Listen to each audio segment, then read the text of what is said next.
What is for you will come. This is the deepest message of Buddhism. Simple words, but they contain the key to ending so much suffering.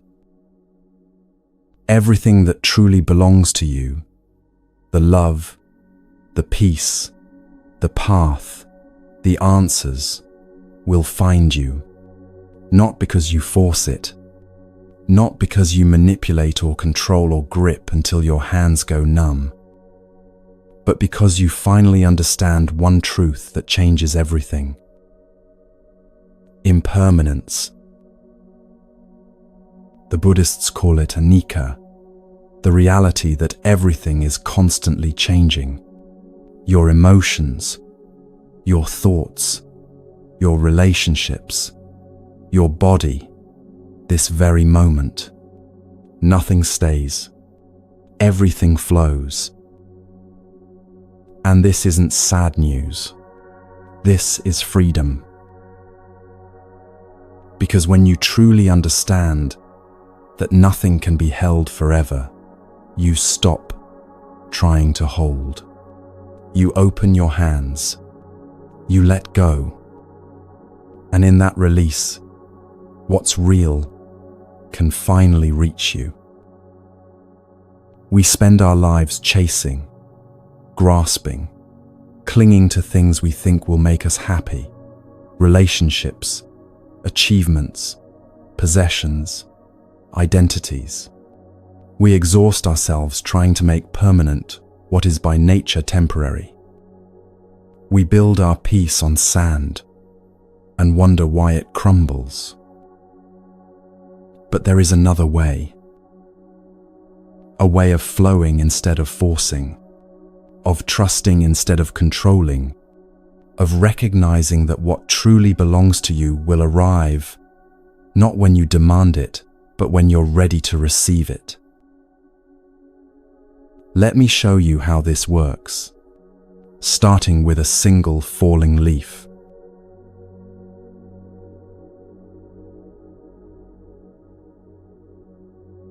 Picture a tree in autumn, not the whole forest, just one tree, and on that tree, one leaf.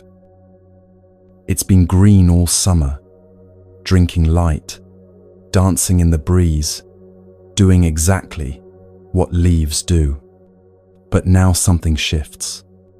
The air turns cooler, the days grow shorter, and deep within the leaf's cells, a quiet transformation begins.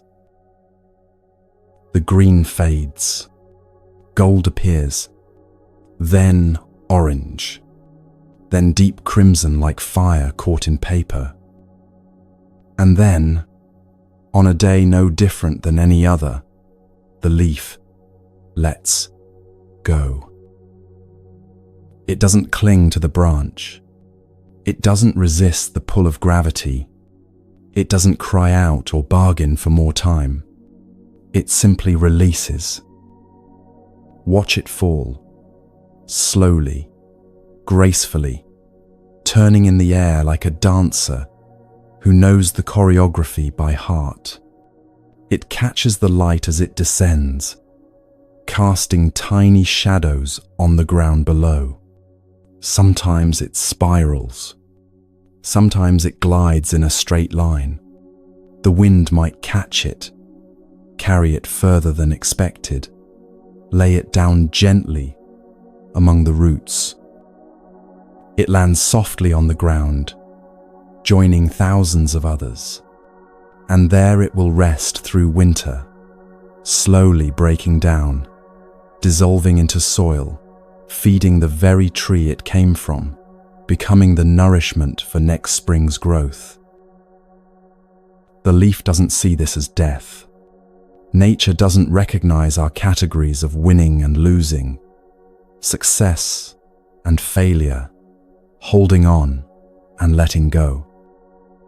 It simply moves. It simply transforms. It simply is. And here's what's extraordinary. The tree doesn't mourn. It doesn't try to hold on to summer's leaves when autumn arrives. It doesn't resist winter's bareness or spring's emergence. It participates fully in each season, knowing something we seem to have forgotten, that every ending is preparation for a beginning we can't yet see. What does that leaf know that we've forgotten? It knows that change isn't the interruption of life. Change is life itself.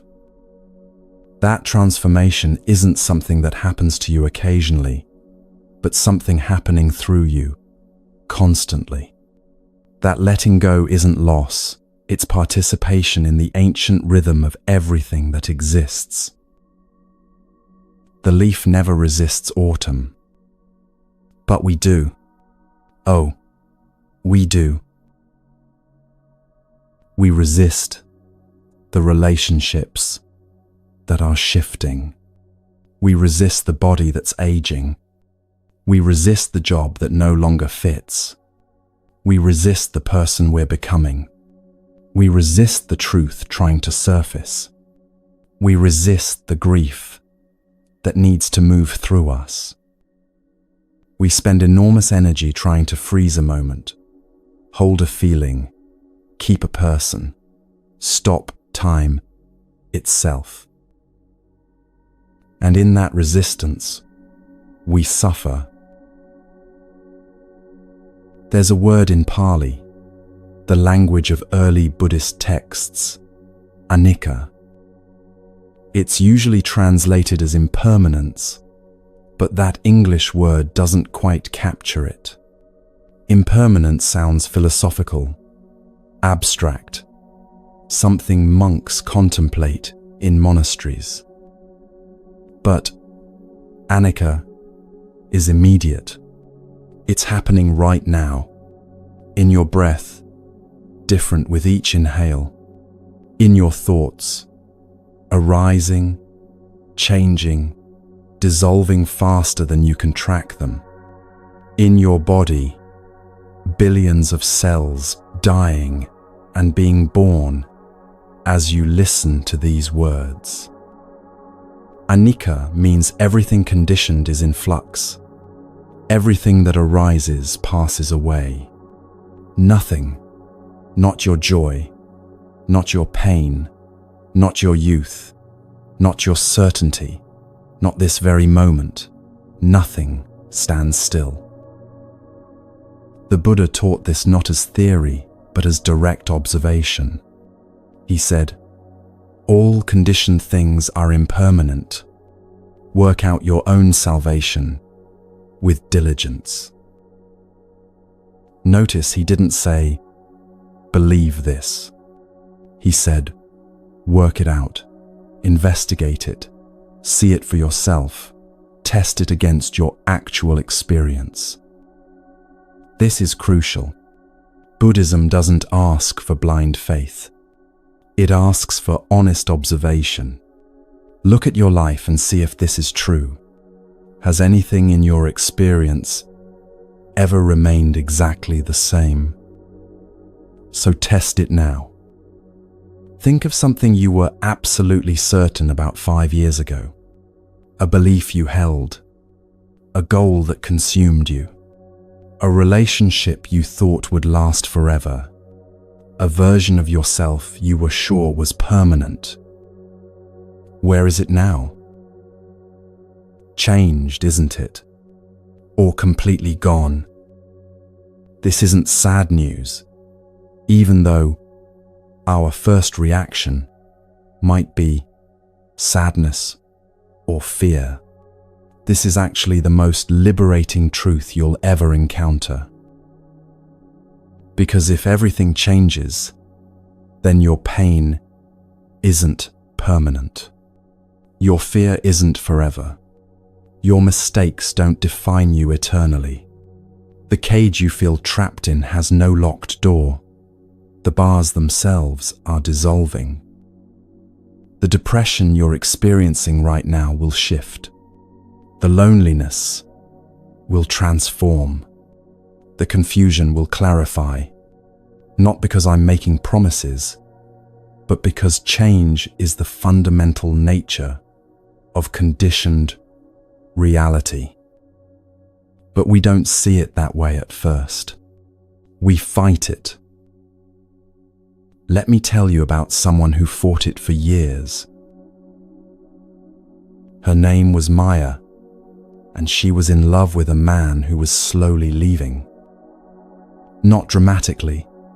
There was no affair, no betrayal, no explosive fight. Just a quiet drifting, like two boats whose ropes have come untied, moving apart in barely perceptible increments. She felt it, in the way he looked past her, instead of at her, in the conversations that used to spark, and now just fizzled, in the space in the bed that seemed to grow wider each month. His goodnight kisses became automatic, a ritual emptied of meaning. The questions he used to ask about her day stopped coming.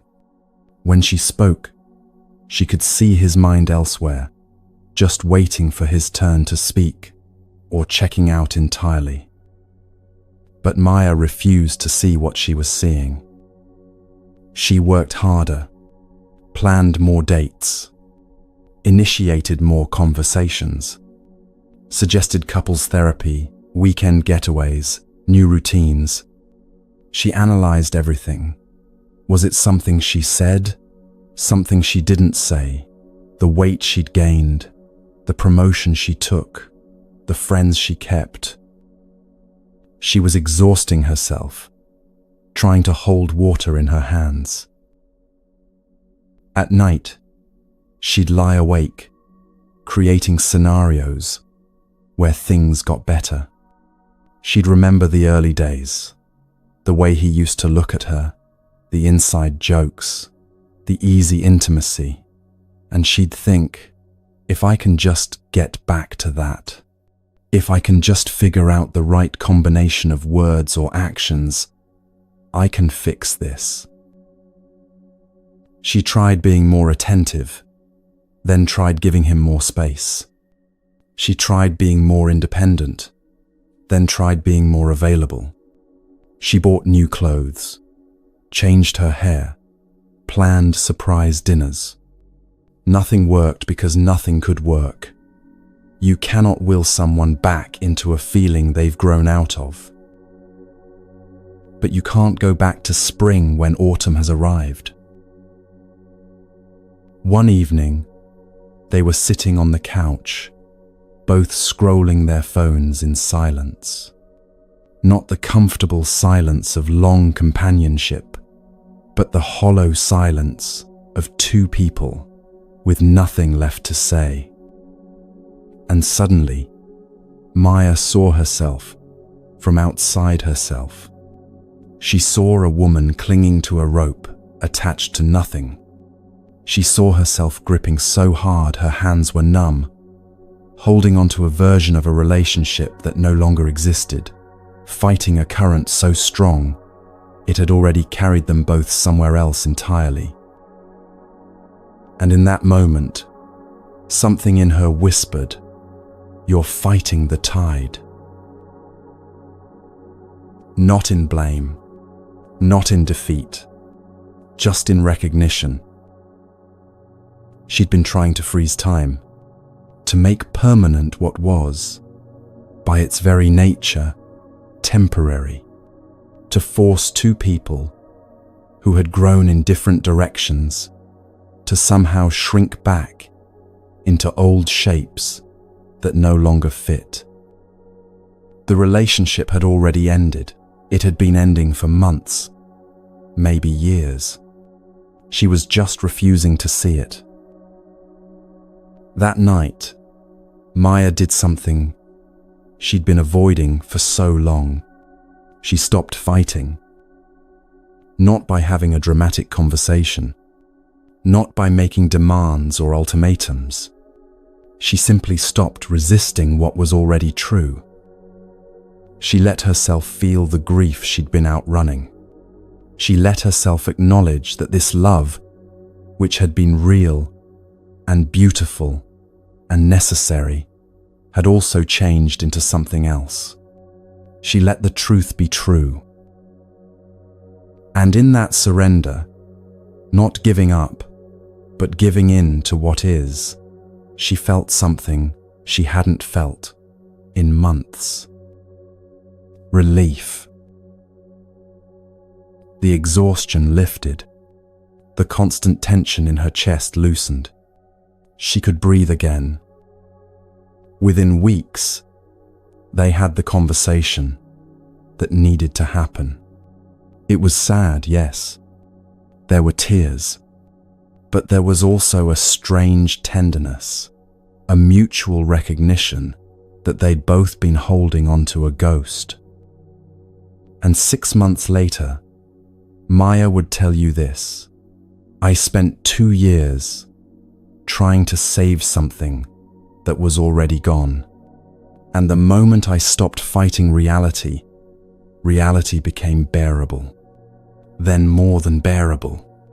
It became spacious, like I could finally see the sky again. This is what happens when you stop resisting impermanence. Now, let's turn this toward you. Not as philosophy, but as direct experience. What's changing in your life right now? Maybe it's a job that used to excite you but now feels like you're wearing shoes 2 sizes too small. You show up, you do the work, but something's different. The passion faded.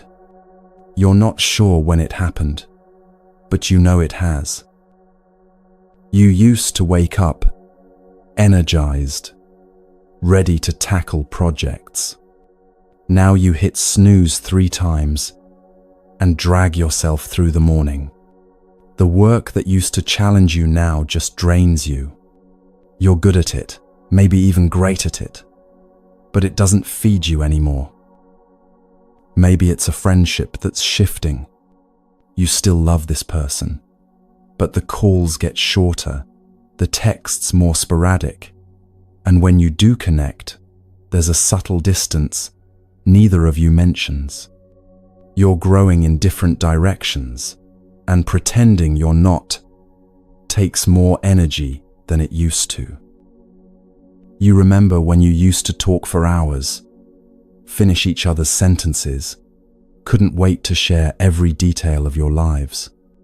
Now the conversations feel effortful, like you're both trying to maintain something that's naturally dissolving. And maybe that's okay, even though it hurts. Maybe it's your own body. You look in the mirror and see lines that weren't there before. Gray hairs multiplying. Energy that used to be abundant, now rationed. Time is having its way with you, as it has its way with everyone, and no amount of skincare or exercise can stop what's already in motion. You notice you can't eat the way you used to without consequences. You need more sleep to feel rested. The aches linger longer. Your body is changing, aging, which isn't failure. It's just time doing what time does. Maybe it's a version of yourself you've outgrown. The identity you wore so comfortably for years now feels like a costume. Who you're becoming doesn't match who you've been, and the gap between them creates a strange internal dissonance. The beliefs you held with certainty now seem too small. The goals that drove you feel hollow. The person you thought you'd be by now isn't who you are, and you're not sure if that's disappointment or liberation. Whatever it is, notice it. And notice what you're doing with it. Are you resisting, pretending it's not happening, trying to force things back to how they were, bargaining with reality, exhausting yourself swimming against a current that's stronger than you? Most of us do this. We spend incredible amounts of energy resisting what's already happening. We stay in jobs we've outgrown because leaving feels like failure. We maintain friendships past their natural end because letting go feels like betrayal. We fight aging as if it's a moral failing instead of a biological fact. We cling to old identities because not knowing who we are feels terrifying. But here's what the Buddhists understood 2,500 years ago, and what science confirms now. Resistance creates suffering. Acceptance creates peace. Not the acceptance of defeat, not passive resignation, but the acceptance of reality. The deep, cellular acknowledgement, this is changing, and that's okay. When you stop fighting what is, something miraculous happens. The fear diminishes. The tension releases. You can see clearly again. And from that clarity, you can respond wisely instead of reacting desperately. There's a teaching in Zen that says, you can never step in the same river twice. Think about that. A river, always flowing, always moving, always changing. The water you see now will be a mile downstream in minutes. New water takes its place. The river looks the same, but it's never the same river. And you can never step in as the same person twice either. The you who stepped in a moment ago is already different. Different thoughts, different cells, different breath, everything in constant motion. The river doesn't apologize for flowing. It doesn't resist its own nature. It doesn't try to be yesterday's river. It simply moves, adapts, continues. When it encounters a boulder, it doesn't stop. It doesn't demand the boulder move. It flows around it, over it, eventually through it, patiently wearing it down over centuries. The river teaches patience without passivity. It's constantly active, constantly moving, but never forcing. It finds the path of least resistance, which isn't weakness, it's wisdom. This is wisdom. Your emotions work the same way. They're not solid things that move in and stay forever. They're more like weather systems, arriving, intensifying, passing. The anger that feels overwhelming right now, it's moving through you. The sadness that seems endless, it's cresting and will eventually recede. The anxiety that grips your chest, it arose from conditions, and when those conditions change, it will dissolve. Let me tell you what this looks like in real time. A man loses his father suddenly. Heart attack. No warning. Gone. The grief comes like a tidal wave. For days, he can barely function. It's all-consuming. This pain, sharp and relentless and suffocating. He can't sleep without seeing his father's face. Can't eat without remembering meals they shared. Can't walk into the garage without expecting to find him there, working on some project, offering advice nobody asked for, but everyone needed. But somewhere in the second week, someone who practices meditation tells him, don't run from it. Watch it. Watch how it moves. So he tries. The next time the grief surges, and it will, it does, It comes in waves. He doesn't distract himself. He doesn't push it away. He sits with it. He notices where he feels it in his body, the tightness in his throat, the heaviness in his chest, the trembling in his hands. He notices the thoughts that come with it, the regrets, the memories, the things unsaid. And he watches. At first, it's unbearable. The grief swells, peaks, feels like it will break him into pieces he'll never be able to reassemble. But then, and this is what changes everything, it starts to shift. Not disappear, not go away completely, but shift, soften slightly, lose some of its sharp edges. Like a wave that crests and then, inevitably, recedes. He realizes the grief isn't one solid thing sitting on his chest forever. It's moving. It comes in. It peaks. It passes. Then it comes again, and again it passes.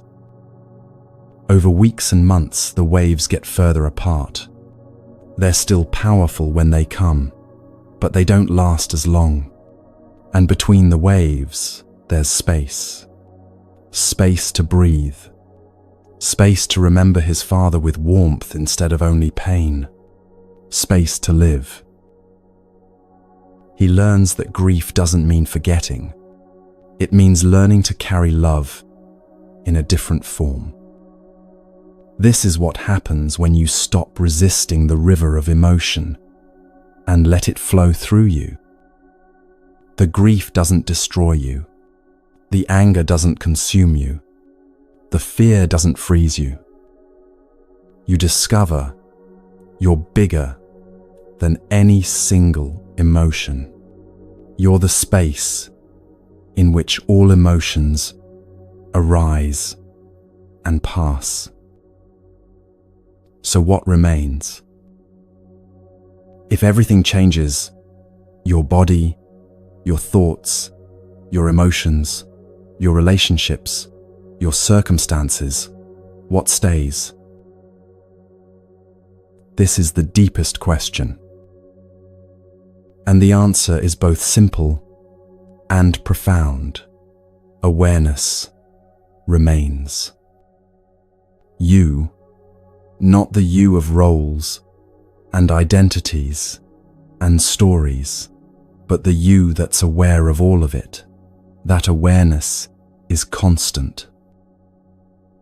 Think of the sky. Clouds come and go.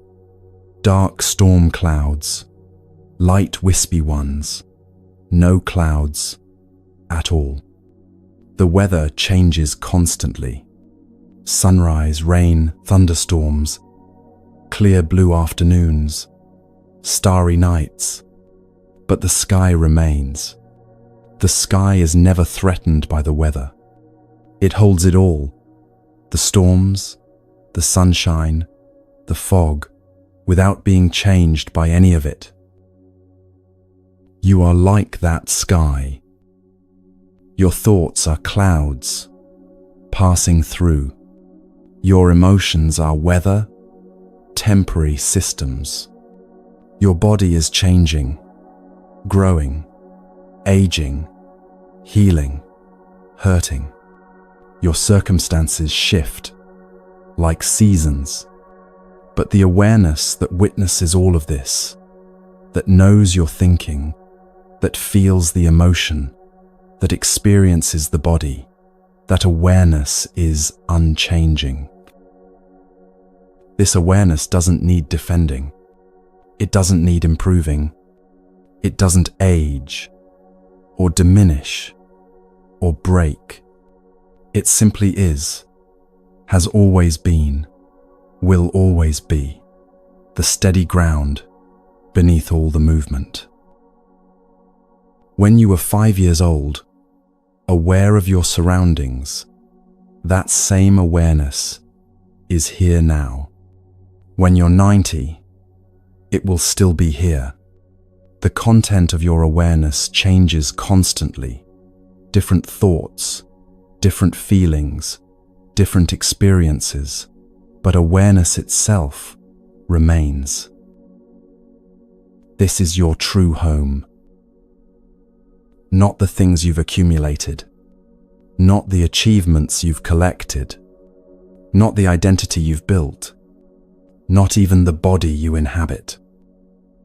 Your home is this aware presence that's been with you since your first memory and will be with you until your last breath. The Buddha taught, you yourself, as much as anybody in the entire universe, deserve your love and affection. Not the you that's successful or beautiful or right. Not the you that's fixed or perfect or permanent, but the you that is the awareness itself, the being beneath all the becoming. This is what deserves your love, not your accomplishments, not your appearance, not your performance, but your simple existence as conscious presence. When you rest in that awareness, change stops being threatening. You can let the leaf fall because you know you're not the leaf. You're the tree, the earth, the whole cycle. You can let the relationship end because you know you're not defined by who loves you. You can let the job go because you know you're not your title. You can let the old version of yourself die because you know something truer is being born. You can watch your thoughts without being consumed by them. You can feel your emotions without being destroyed by them. You can experience change without losing yourself in it. This is freedom. Not freedom from change. That's impossible. Everything changes. But freedom in change. Freedom to flow with it instead of being broken by it. Freedom to let go because you know letting go isn't loss, it's liberation. But if everything passes, if nothing can be held, if change is the only constant, why do we grip so tightly? Why do we exhaust ourselves trying to hold water in our fists? Why do we suffer so deeply when we lose what was always going to leave? Let me tell you about a garden, and a gardener who loved too much in the wrong way. Because the answer to why we suffer isn't found in what changes.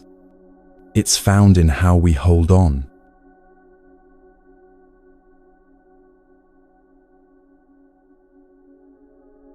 There was once a gardener who loved her plants with her whole heart. She'd wake before dawn to check on them, inspect each leaf for signs of distress, measure the soil's moisture with her fingers. Her tomatoes were the pride of the neighborhood. Her roses bloomed fuller than anyone else's. People would stop by just to see what she'd grown, to ask for advice, to admire her dedication. She knew everything about each plant. When to prune the lavender, how much sun the peppers needed, which fertilizer worked best for the herbs. Her garden was her joy, her meditation, her creative expression. But something started to shift. Her love became worry. Her care became control. She couldn't walk past her garden without stopping to adjust something, fix something, improve something. She watered the plants every day, sometimes twice. Even when the soil was damp, she'd add more. Better too much than too little, she thought. She pruned obsessively, cutting away anything that looked even slightly imperfect. She added fertilizer every week, then every few days, convinced more nutrients meant healthier growth.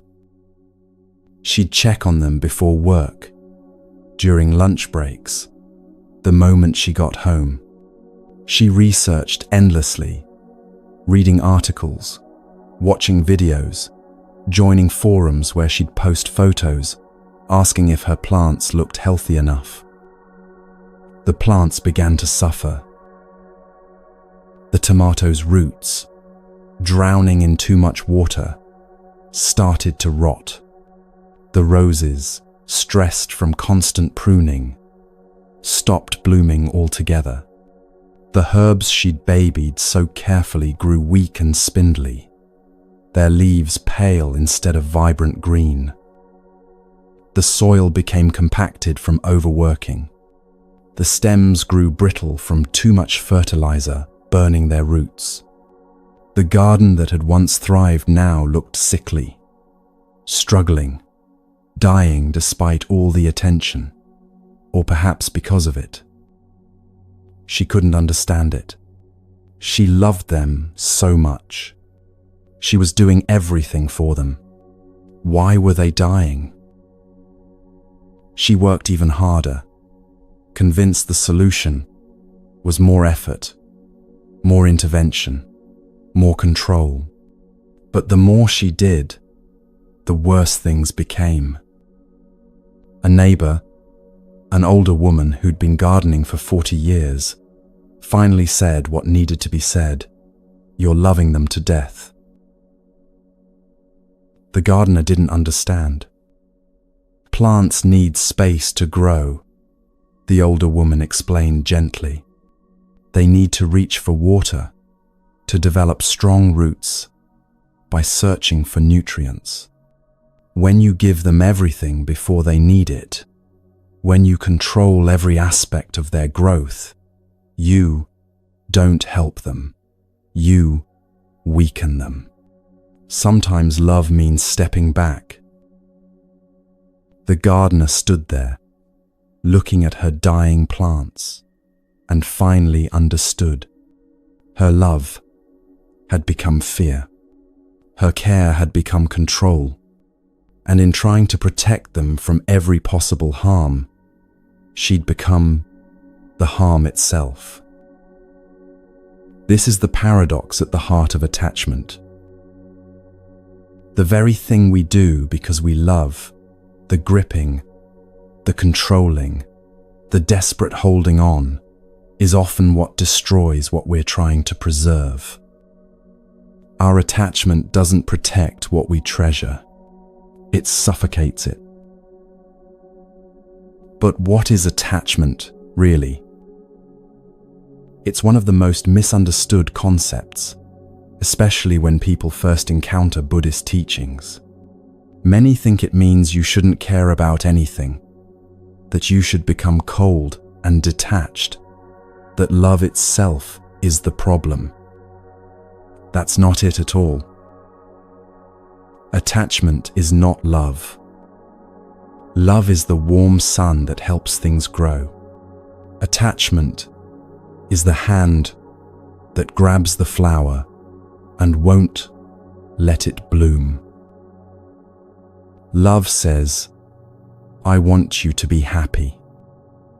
Attachment says, "I need you to be happy so I can be happy." Do you feel the difference?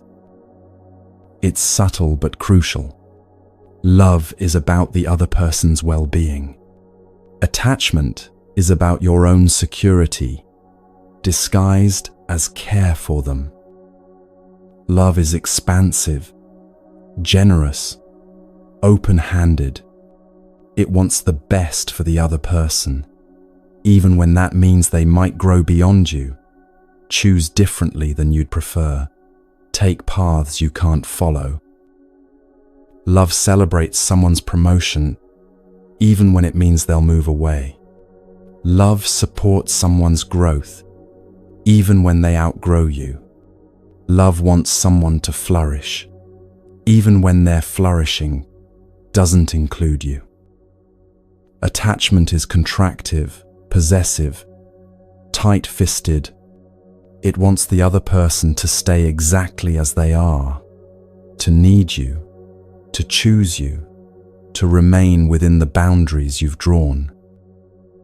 Attachment secretly resents growth that doesn't include you. Attachment feels threatened by someone's independence. Attachment needs the other person to stay small so you can feel necessary. Think of holding a bird. If you grip it too tightly, you'll crush it. If you hold it gently with an open palm, it might stay or it might fly away, but either way, it lives. Attachment is the clenched fist that kills what it's trying to keep. Love is the open hand that allows life to be what it is. And here's what's hard to see at first. Attachment isn't actually about the other person at all. It's about you. It's about your fear. When you're attached to someone, what you're really saying is, I'm afraid I'm not enough without you. When you're attached to an achievement, you're saying, I'm afraid I'm worthless without this accomplishment. When you're attached to how you look, you're saying, I'm afraid no one will love me if I'm not beautiful. When you're attached to being right, you're saying, I'm afraid my identity will crumble if I'm wrong. When you're attached to your plans working out, you're saying, I'm afraid I can't handle what I didn't choose. Attachment is fear, wearing a mask of love. The Buddha saw this clearly 2,500 years ago. He taught, the root of suffering is attachment. Not desire itself, the natural wanting that's part of being human, but tana, the word in Pali, which means thirst, craving, the desperate clinging that comes from believing you'll die without this thing, this person, this outcome. That's what causes suffering. And the cruelest part is we learned this. Nobody is born attached. Watch a baby with a toy. They'll play with it intensely, completely absorbed. Then they'll drop it and reach for something else without a second thought. They don't cling. They experience, enjoy, and release naturally. A toddler can be utterly devastated that their balloon flew away, crying inconsolably. 5 minutes later, they've completely forgotten the balloon and are fascinated by a butterfly. They move through emotions without getting stuck in them. But then we teach them to grip. Hold on to that, or you'll lose it. Don't let anyone take what's yours. If you're not careful, someone else will get it. You have to fight for what you want. Winner takes all. Second place is the first loser. We're raised in a culture of scarcity, where the message, spoken or unspoken, is always, there's not enough. Not enough love to go around. Not enough success for everyone. Not enough safety, security, belonging. You have to fight for your peace and then defend it with everything you have. And worse, we're taught that love must be earned. Be good, and maybe you'll be loved. Achieve something, and maybe you'll be valued. Look right, act right, succeed, perform, prove yourself worthy, and then, maybe then, you'll receive the love and acceptance you're desperately hungry for. So we learn to grip, to perform, to make ourselves indispensable, to control outcomes because we're terrified that if we don't, we'll be abandoned, rejected, forgotten. We learn that our worth is conditional, that we're only as valuable as our last achievement, our current appearance, our usefulness to others. The exhaustion of this is profound.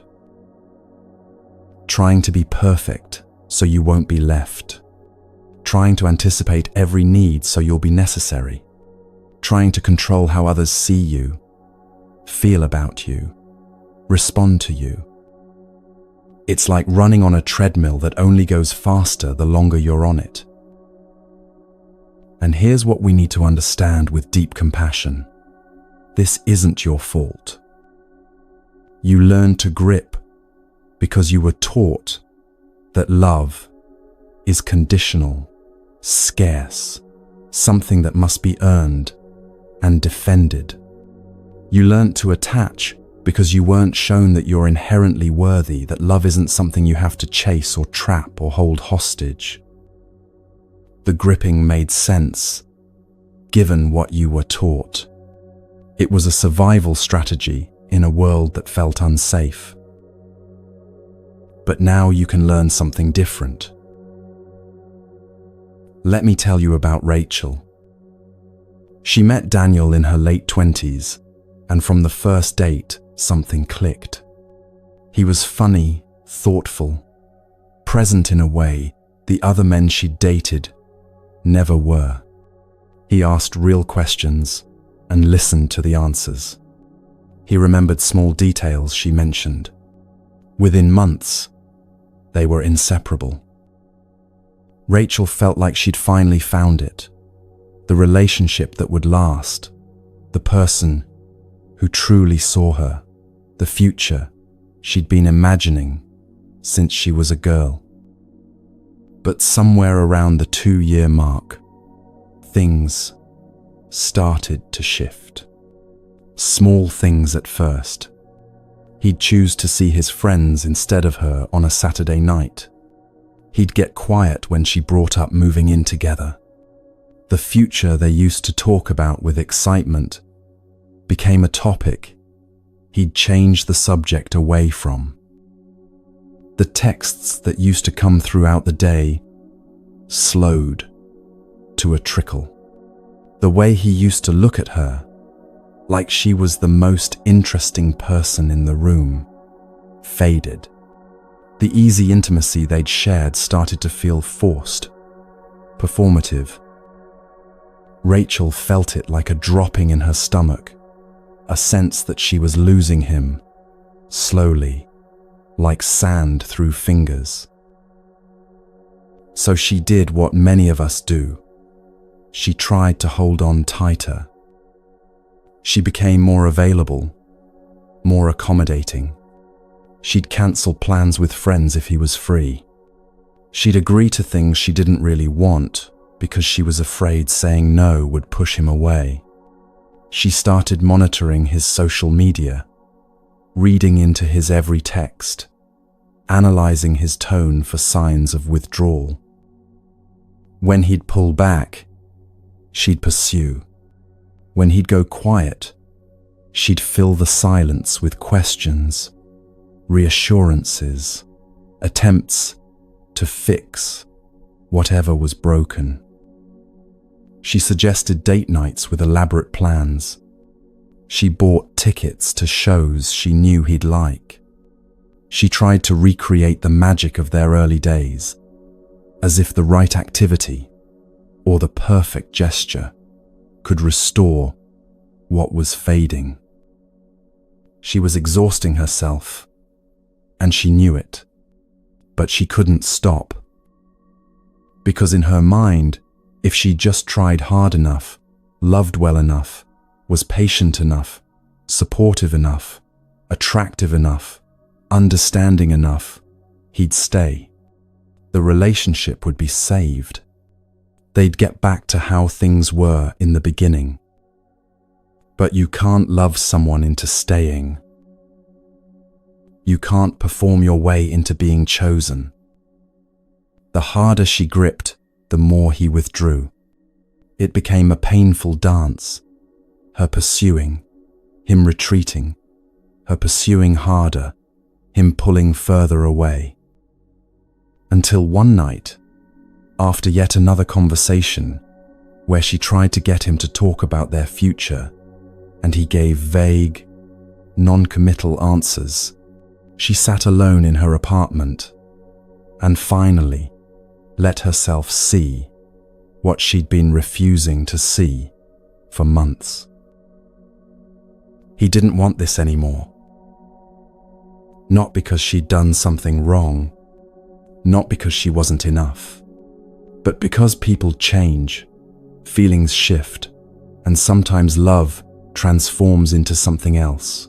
Care, respect, fondness, but not the kind of love that builds a life together. She'd been holding on to a relationship that had already ended in his heart.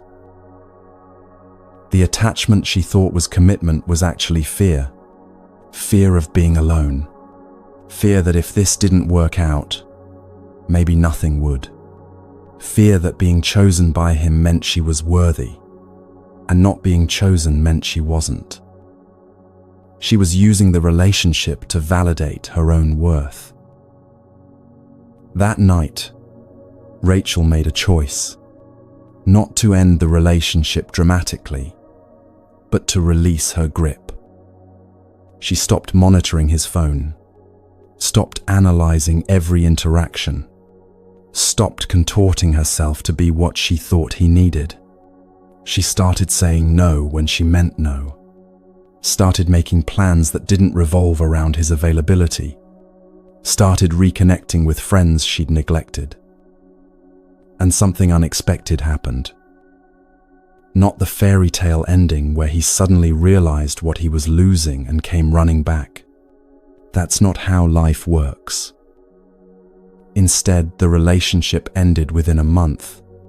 Quietly, sadly, but honestly. They had the conversation that had been waiting to happen. He admitted he'd been feeling distant for a while but didn't know how to say it without hurting her. She admitted she'd known, but had been too afraid to face it. They cried together, acknowledged what had been real and beautiful, and let it go.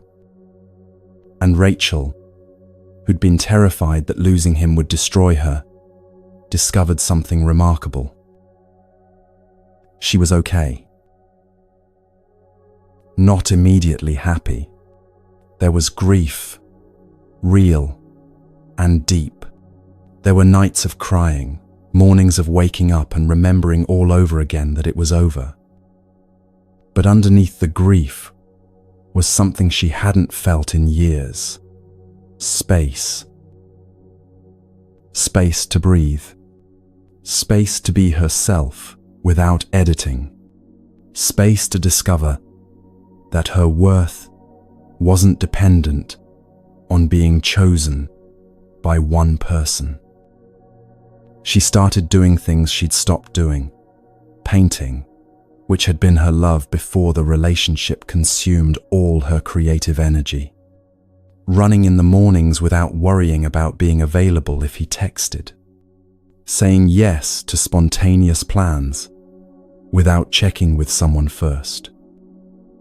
6 months later, she'd tell her therapist, "I thought I was loving him, but I was actually just terrified of losing the idea of who I'd be with him. I was holding on to save myself, not to honor what was real between us." This is what attachment does. It masquerades as love, as commitment, as caring deeply. But really it's trying to control outcomes to avoid feeling the feelings we're most afraid of. Inadequacy, loneliness, unworthiness. And here's the fundamental problem with attachment. We attach to things we believe are permanent. But nothing is permanent. Think of building a sandcastle at the beach. You can build it beautifully, with towers, and moats and intricate details. You can spend hours perfecting it, smoothing the walls, decorating with shells. You can protect it from other people's feet, shield it from the wind. But the tide is coming in. It's always coming in, and no amount of protecting, defending, or wishing will stop the water from reclaiming the sand. You can build walls around your sandcastle, dig moats to divert the water, but the ocean is bigger than your defenses. The ocean always wins. That's what we do with our lives.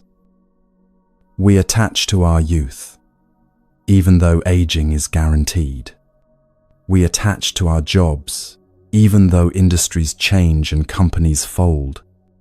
We attach to our identities, even though we're constantly evolving. We attach to other people's love, even though feelings shift and people grow in different directions. We attach to our health, forgetting that bodies break down. We attach to our certainties, ignoring that new information changes understanding. We attach to our plans, as if life doesn't have its own ideas.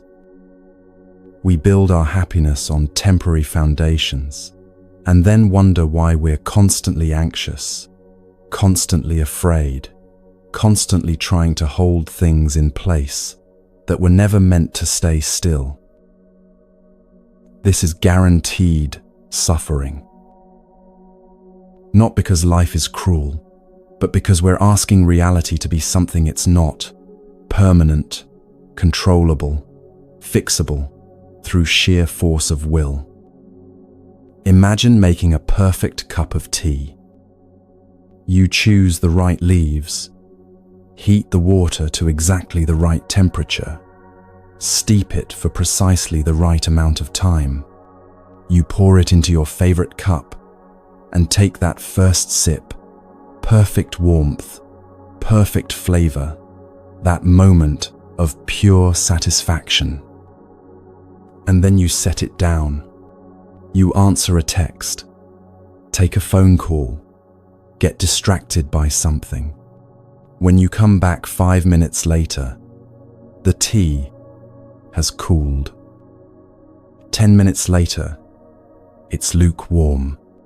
20 minutes later, it's cold. This isn't a tragedy. This is nature. This is what happens. Heat dissipates. Temperature equalizes. The laws of physics don't pause because you wanted that perfect warmth to last. But watch what we do. We get upset. We feel disappointed. We think something went wrong. We might even heat it up again, trying to recreate that first perfect sip, but it's never quite the same. What if instead, we appreciated the tea at every temperature? The first hot sip, savor it fully, knowing it's fleeting. The warm middle phase, notice how the flavor changes, becomes mellower. The cool end, appreciate it for what it is, not resent it for what it's no longer. This is how we could live with everything. Enjoying what is, while it is, without demanding it, stay the same forever. The relationship in its passionate beginning, beautiful. The relationship as it matures and deepens, beautiful in a different way. The relationship as it naturally concludes, sad perhaps, but also complete, also part of the cycle. The problem is, we're attached to the hot tea.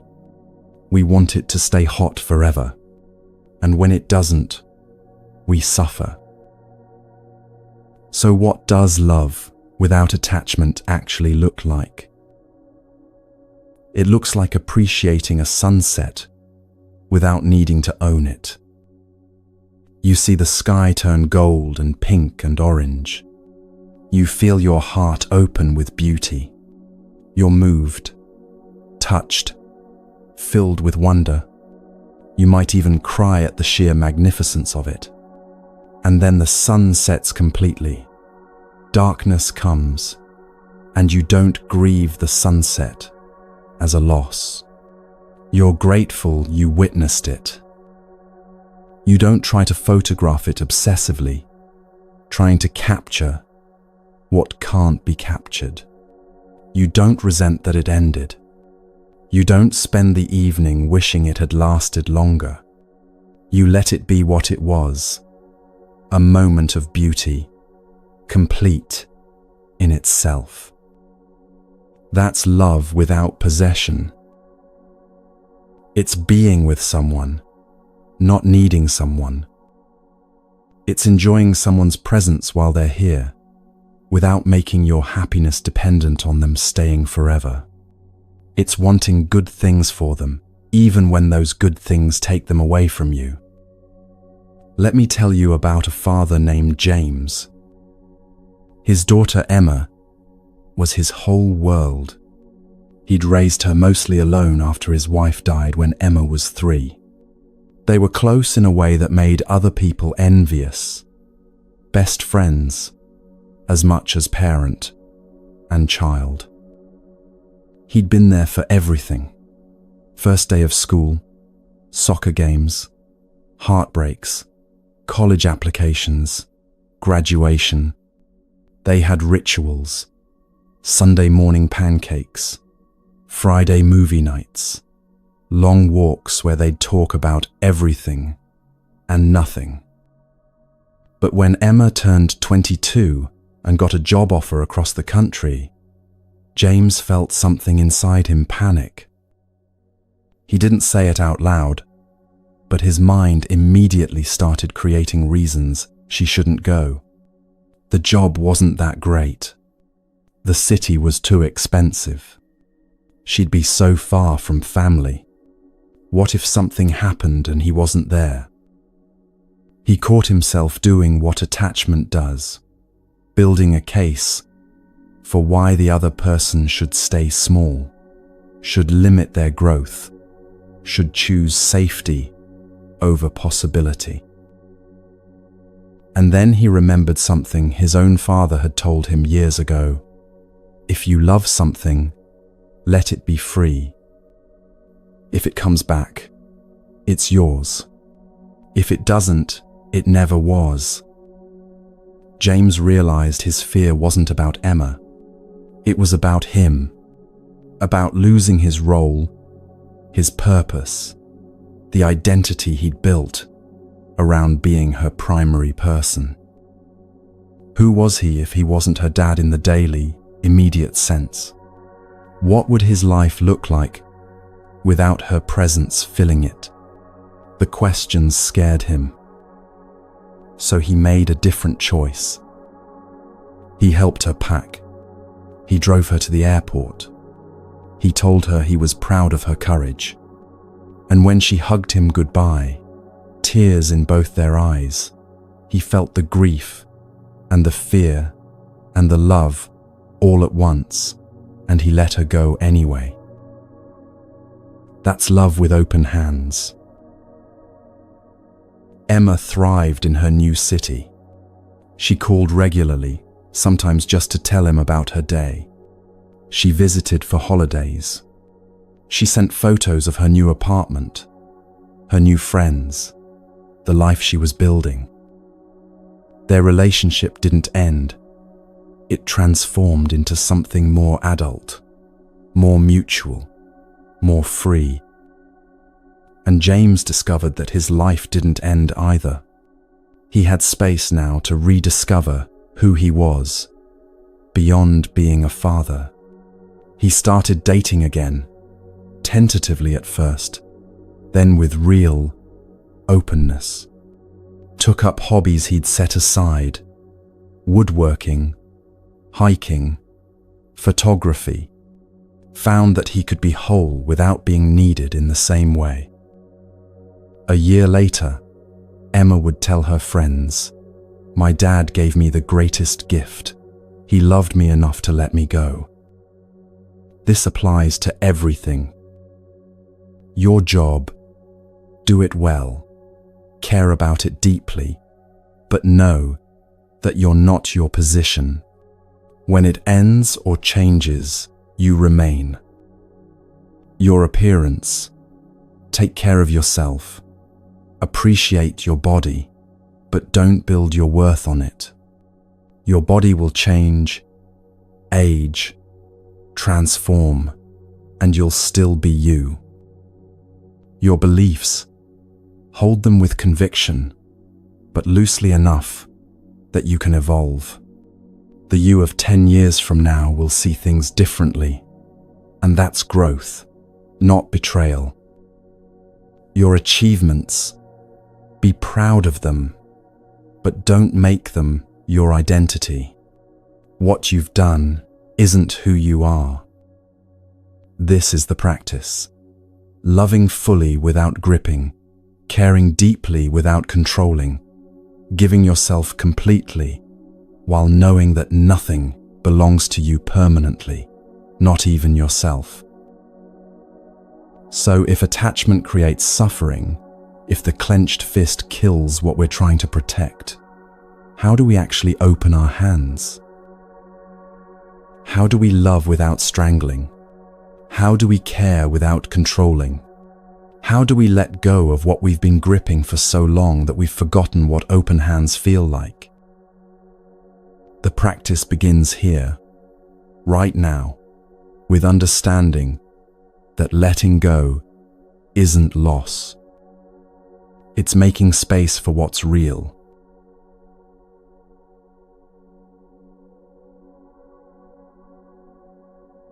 Before we go any further, I want you to do something with me. Make a fist right now. Squeeze it tight as you can. Feel your fingers pressing into your palm, your nails digging into skin. Feel your knuckles whiten. Feel the tension travel up your forearm, into your wrist, your elbow. Notice how the tightness doesn't stay in your hand. It radiates outward. Your arm gets rigid. Your shoulder lifts slightly. Maybe you're even holding your breath without realizing it. Hold it. Keep holding. Notice what this feels like. There's strain, isn't there? Discomfort. Your hand starts to shake slightly from the effort. Your muscles fatigue. If you hold long enough, it actually hurts. This is what we do all day, every day, with our attachments. We hold them this tight, creating unnecessary pain, exhausting ourselves with the effort of gripping. Now slowly, very slowly, open your hand. Feel each finger release. Feel your palm expand. Feel the blood flow return, tingling slightly as circulation resumes. Notice the relief, the softness, the ease that comes with opening. Take a breath, a full one, now that you're not holding tension. This is letting go in the body. That tight fist, that's how we hold our attachments. We grip them so hard, we cut off circulation to our own lives. We squeeze so tight, we create pain where there doesn't need to be pain. And every attachment you carry lives somewhere in your body as tension. The relationship you're clinging to, you feel it in your chest, that constant tightness, like you can't quite take a full breath. The job you're white-knuckling your way through, it sits in your shoulders, rock-hard knots that no amount of massage can fully release. The control you're desperate to maintain, It lives in your jaw, clenched even in sleep, grinding your teeth down to nothing. The grudge you won't release, it's in your stomach, a perpetual knot of acid and anger. Your body knows what your mind doesn't want to admit. Holding on hurts.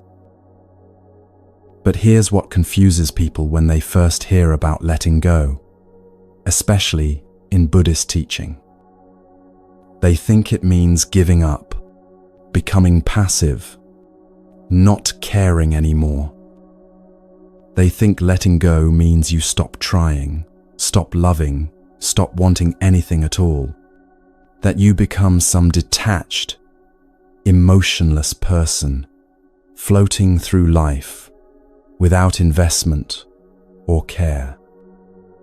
They imagine a monk in robes, expressionless, removed from the world, claiming nothing matters because attachment is suffering. That's not what letting go is. That's not what the Buddha taught. Letting go is not indifference. It's not apathy. It's not giving up on what matters or becoming cold to protect yourself from pain. It's not quitting your job because work is attachment. It's not leaving your relationship because love is attachment. It's not stopping to care about outcomes because caring is attachment. It's not pretending you don't want things. It's not suppressing your desires or denying your humanity. It's not becoming a robot who feels nothing. That's spiritual bypassing, using spirituality as an excuse to avoid life, to avoid responsibility, to avoid the beautiful mess of being human. Real letting go is something entirely different. It's not cold withdrawal. It's warm release. It's not checking out. It's fully showing up without demanding a specific result. It's not stop caring. It's caring so much that you're willing to let things be what they are, instead of forcing them to be what you want. You can work hard at your job while letting go of your attachment to the outcome. You can love someone deeply while letting go of your need to control them. You can want things to work out while letting go of your demand that they must. The difference is subtle, but life-changing. So what is letting go, actually? It's making space. Space for things to be as they are, not as you insist they should be. Space for people to make their own choices, even when those choices hurt you. Space for outcomes you didn't plan, but might be better than what you imagined. Space for reality to unfold without your constant interference and micromanagement. Space for the unexpected, the unplanned, the gifts you couldn't have orchestrated. It's trusting the process. Trusting that you don't need to micromanage every detail for things to unfold well. Trusting that the universe, or life, or whatever you want to call, the intelligence that makes flowers bloom and hearts beat, knows something you don't. Trusting that there's a bigger picture you can't see from your limited vantage point, and that not being in control doesn't mean things are out of control. It's releasing control over outcomes. You still take action. In fact, you take better action because you're not twisted up in anxiety about results. You do your best, give your all, show up fully, and then you open your hands and let reality respond however it will.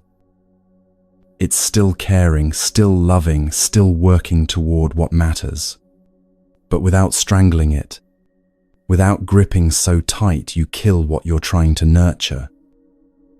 The Buddha said, "Letting go gives us freedom, and freedom is the only condition for happiness."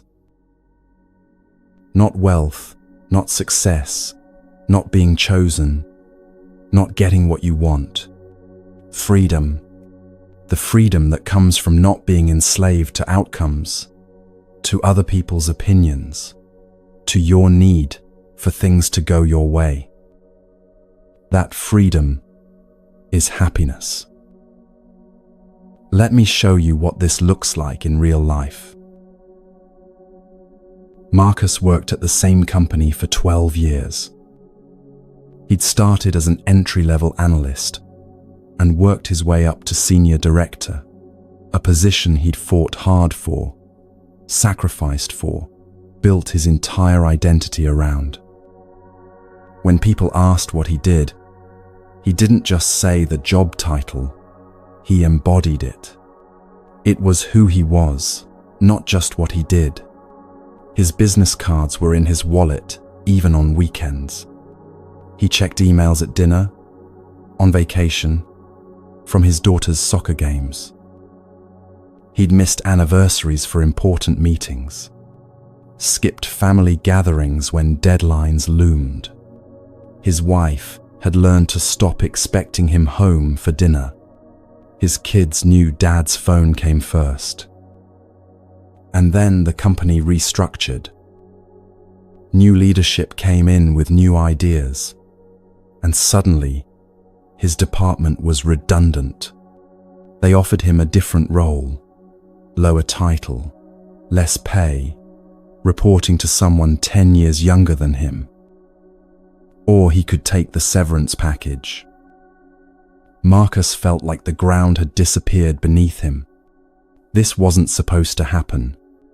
He'd done everything right, worked late, exceeded targets, been loyal when others left for better offers.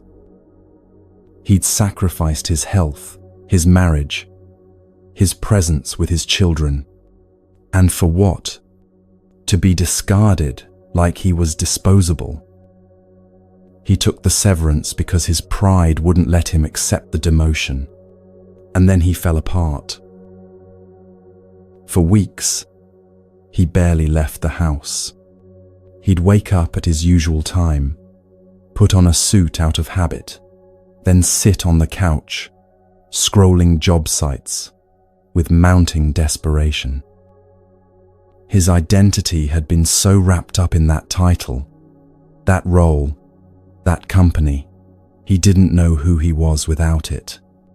When his wife tried to comfort him, he'd snap at her. When his kids asked him to play, he'd say he was too busy, even though he wasn't busy at all.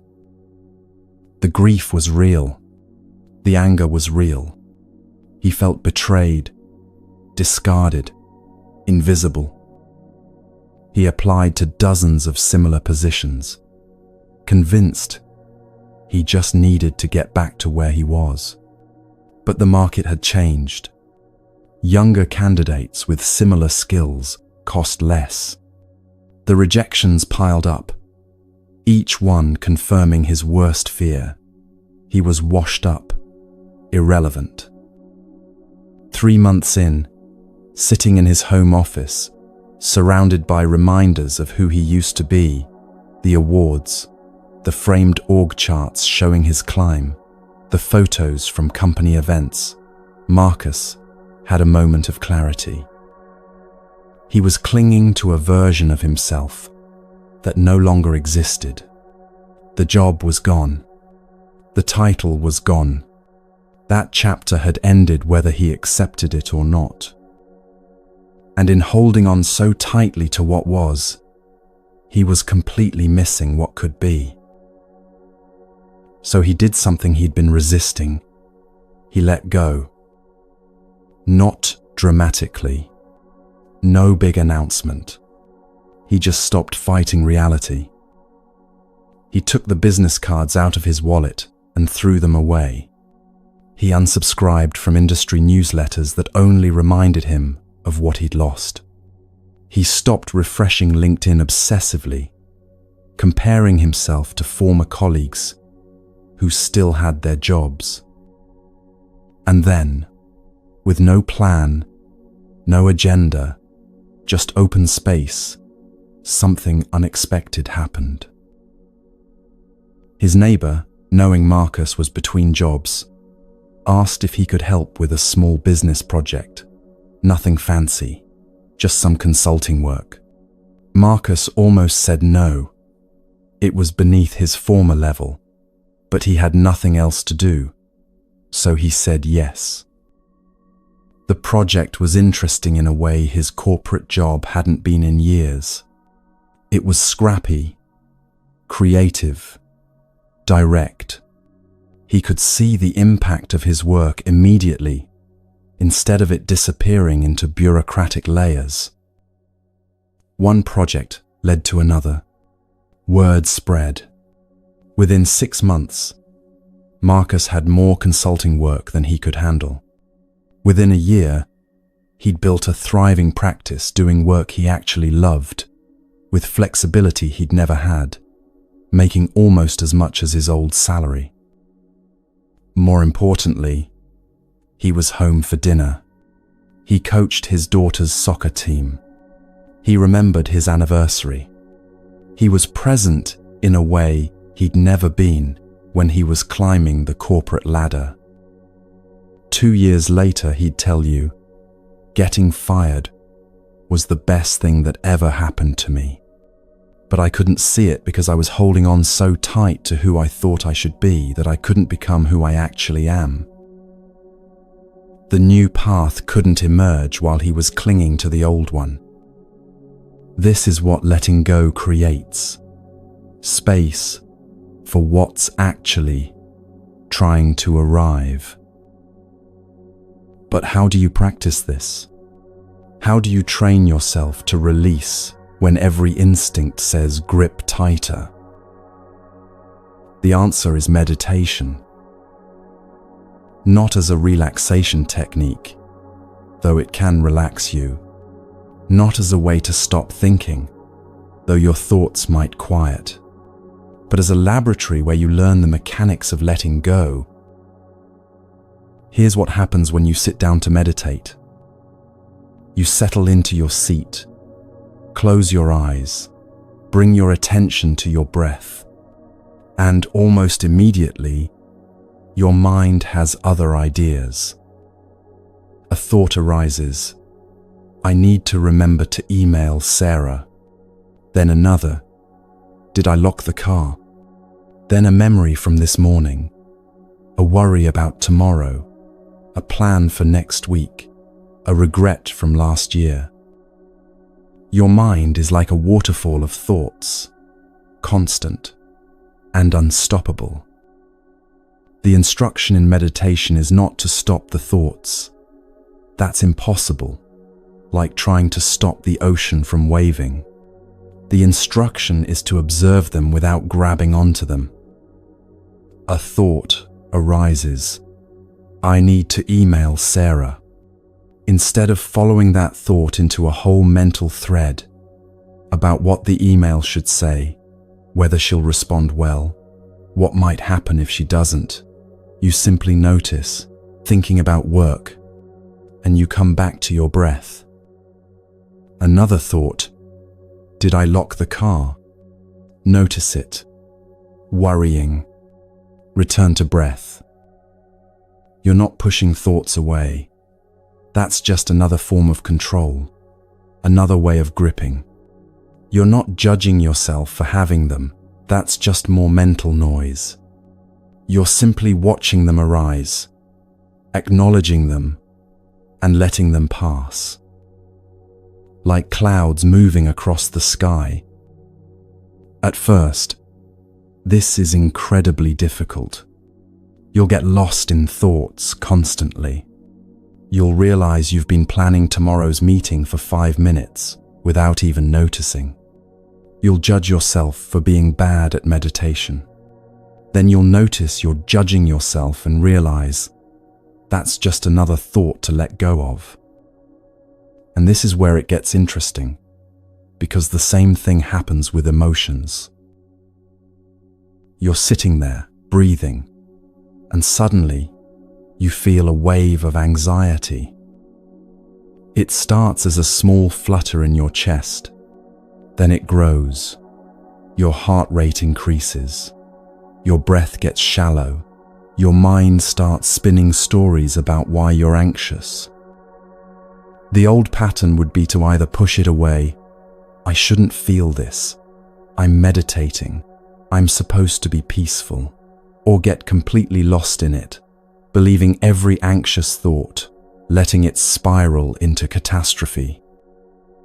But in meditation, you practice something different. You notice anxiety is here. You feel where it lives in your body, the tightness in your chest, the tension in your shoulders, the shakiness in your hands, the flutter in your stomach. You don't try to fix it, or figure out why it's there, or make it go away. You just observe it with curiosity, almost like a scientist studying a phenomenon. What does anxiety actually feel like when you're not running from it or drowning in it? And then something remarkable happens. The anxiety reaches a peak, intense, uncomfortable, almost unbearable. Your mind screams at you to do something, anything. Check your phone, get up, stop sitting here, feeling this awful feeling. And then, if you just stay with it, without feeding it with more thoughts, without creating stories about what it means, it begins to change. The intensity softens, the sharp edges dull, the wave that seemed like it would drown you starts to recede. Not because you did anything to it, not because you fixed it, or solved it, or figured out its cause, but because that's what emotions do when you don't grab onto them or push them away. They arise, they peak, they pass. You realize, I am not the anxiety. I'm the space in which the anxiety appears and disappears. You are the sky. Emotions are weather. The sky is never threatened by the weather. It holds everything, the storms, the sunshine, the fog, the lightning, the gentle rain, without being changed by any of it. The sky doesn't try to make storms go away faster or hold on to sunshine longer. It simply allows whatever weather to be there and then to pass. This is what meditation teaches you. Everything passes if you don't feed it. Every thought, every emotion, every sensation arises from conditions and dissolves when those conditions change. Nothing is permanent. Nothing requires your grip to exist or your force to disappear. And once you've experienced this on the meditation cushion, watching anxiety come and go, watching anger arise and dissolve, watching craving appear and fade, you start to trust it in life. When anxiety shows up at work, you recognize this is weather. It will pass. When someone criticizes you and anger flares, you notice anger is here. I don't have to act on it or suppress it. I can just let it move through. This is how meditation trains you to let go, not as a concept, but as a lived experience, repeated thousands of times until it becomes your default way of being. There's a famous Zen story about a master and a student. The student comes to the master seeking wisdom, carrying all his knowledge, all his opinions, all his certainties, about how the world works. The master invites him for tea. The master begins pouring tea into the student's cup. The cup fills. The master keeps pouring. The tea reaches the brim. The master keeps pouring. The tea overflows, spilling onto the table, onto the floor, hot liquid, going everywhere. "Stop!" the student cries. The cup is full. It can't hold any more. The master sets down the teapot and smiles. "Like this cup, you are full of your own opinions and beliefs. How can I show you anything new unless you first empty your cup?" This is what letting go creates: empty space that can receive. When you're full of old grudges, old identities, old beliefs, old attachments, old certainties, old grievances, there's no room for anything new.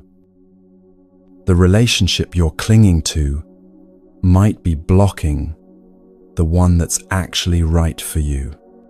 But you'll never know because your hands are too full to receive it. The belief you're defending might be blocking the truth that could set you free, but you can't see it because your cup is overflowing with certainty. The job you won't release might be preventing the calling that's trying to reach you, but there's no space for it to land. Sarah had been trying to get pregnant for 3 years. Fertility treatments, supplements, acupuncture, timing everything perfectly.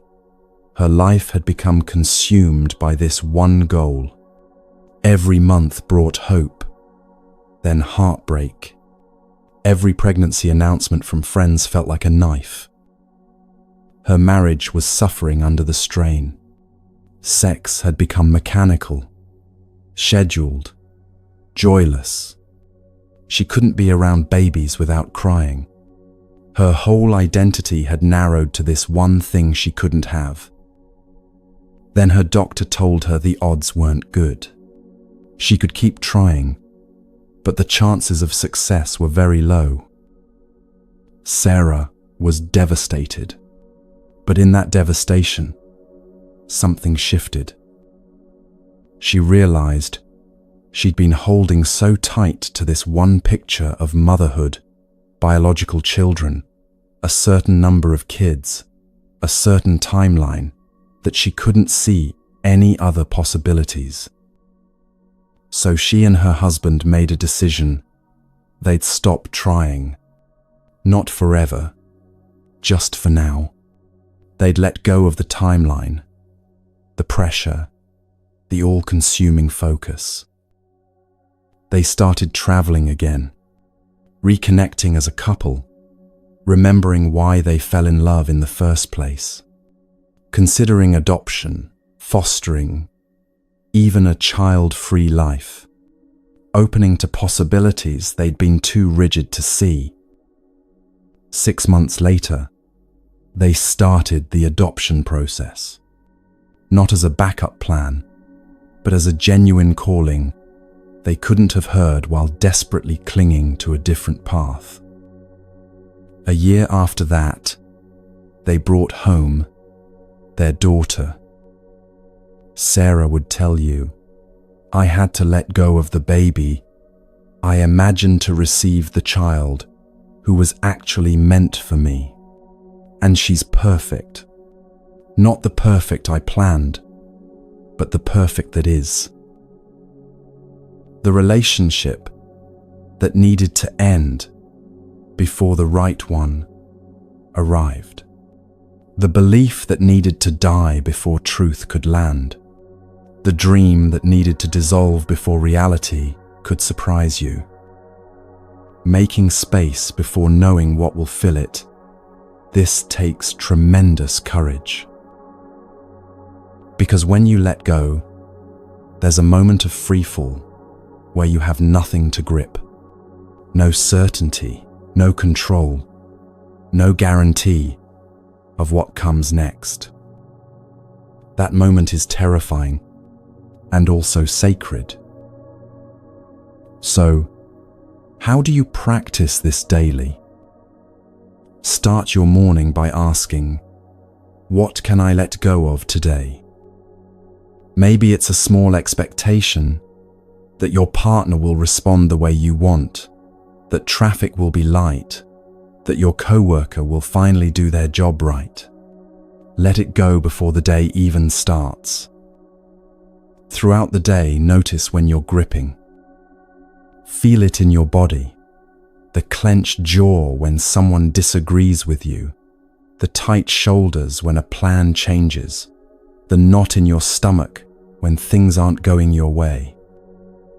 That physical tension is your signal. You're holding too tight. In that moment, take a breath and consciously release. Soften your jaw. Drop your shoulders. Unclench your fists. Let your body teach your mind what release feels like. In the evening, review your day. What did I hold that I could release tomorrow? Maybe it's being right in that argument with your spouse. Maybe it's the perfect parking spot you got angry about losing. Maybe it's the plan that didn't work out the way you wanted. Start small. Practice with low-stakes situations. Let someone else choose the restaurant without lobbying for your preference. Let a conversation end without having the last word. Let a minor mistake go uncorrected.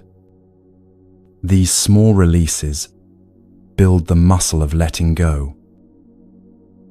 Maria started practicing this after a particularly stressful year where she'd tried to control everything and ended up controlling nothing.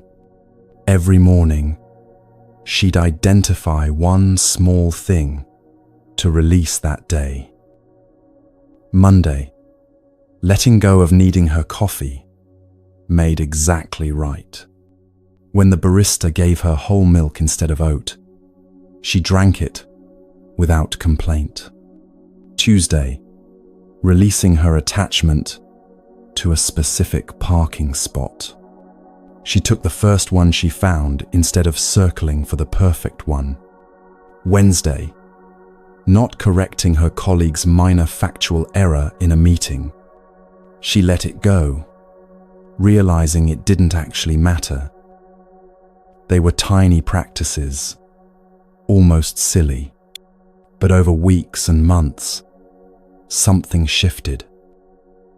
She noticed she was less reactive, less tense, less exhausted by trying to control everything. And when a genuinely hard thing happened, her mother's cancer diagnosis, she had practiced letting go so many times in small ways that she knew how to do it when it really mattered. She couldn't control the cancer, the treatment, the outcome, but she could show up with love, without gripping, without demanding it be different than it was. That's the practice building toward the moment you truly need it. But here's what nobody tells you about letting go. Sometimes it hurts like hell. Sometimes letting go doesn't feel like relief. It feels like death. The grief of releasing something you love, someone you love, a dream you've carried for years. That grief is real and sacred and necessary. You can honor what was while releasing it. You can cry for what's ending, even as you make space for what's beginning. Letting go doesn't mean you didn't care. The tears prove you cared. The ache proves it mattered. Don't skip over the grief trying to get to some false spiritual transcendence where nothing hurts. That's spiritual bypassing, using enlightenment concepts to avoid feeling human emotions. Real letting go includes the hurt. Jennifer had wanted to be a mother since she was a little girl. She'd imagined it in detail, the nursery she'd decorate, the bedtime stories she'd read, the kind of mother she'd be, different from her own mother. But after years of fertility struggles, failed treatments, miscarriages that broke her heart each time, and finally, a medical diagnosis that made pregnancy impossible, she had to let that dream die. And it felt like dying. Not the peaceful acceptance you read about in books. Raw, gut-wrenching grief that came in waves so intense she'd double over from the pain of it. She'd see pregnant women and have to leave the room. She'd avoid baby showers because the jealousy and sadness were too much. She'd lie in bed at night mourning children who would never exist, imagining the faces she'd never see, the voices she'd never hear. Her therapist kept telling her to let go, to accept, to make peace with it. And she wanted to scream, "I'm trying, but it hurts." What finally helped was permission to grieve fully. To cry as long as she needed to cry. To rage at the unfairness. To ask why over and over, even though there was no answer. To mourn the loss of this specific dream before being ready to imagine different ones. Her grief group leader said something that changed everything. Letting go doesn't mean letting go of the pain. It means letting go of the resistance to the pain. Feel it all. That's how it moves through. Letting go didn't mean the sadness disappeared. It meant she stopped fighting the sadness. She let it move through her like a wave, trusting it would eventually recede, even when it felt endless. And it did. Slowly, over months, the waves got smaller, further apart. 2 years later, she and her husband were foster parents to 2 beautiful kids who needed them. Different than what she'd imagined, harder in some ways, more rewarding in others, but no less real, no less love. But she had to grieve the imagined before she could embrace the real. So, if you're in the process of letting go, and it hurts, know this: the hurt doesn't mean you're doing it wrong. It means you're doing it real. Let yourself feel it. Honor it. Don't rush past it trying to get to some prettier version of release. True acceptance includes the tears. And when you finally open your hands, when you finally release what you've been gripping, something shifts. Not just in you, but in how life responds to you. Let me show you what I mean.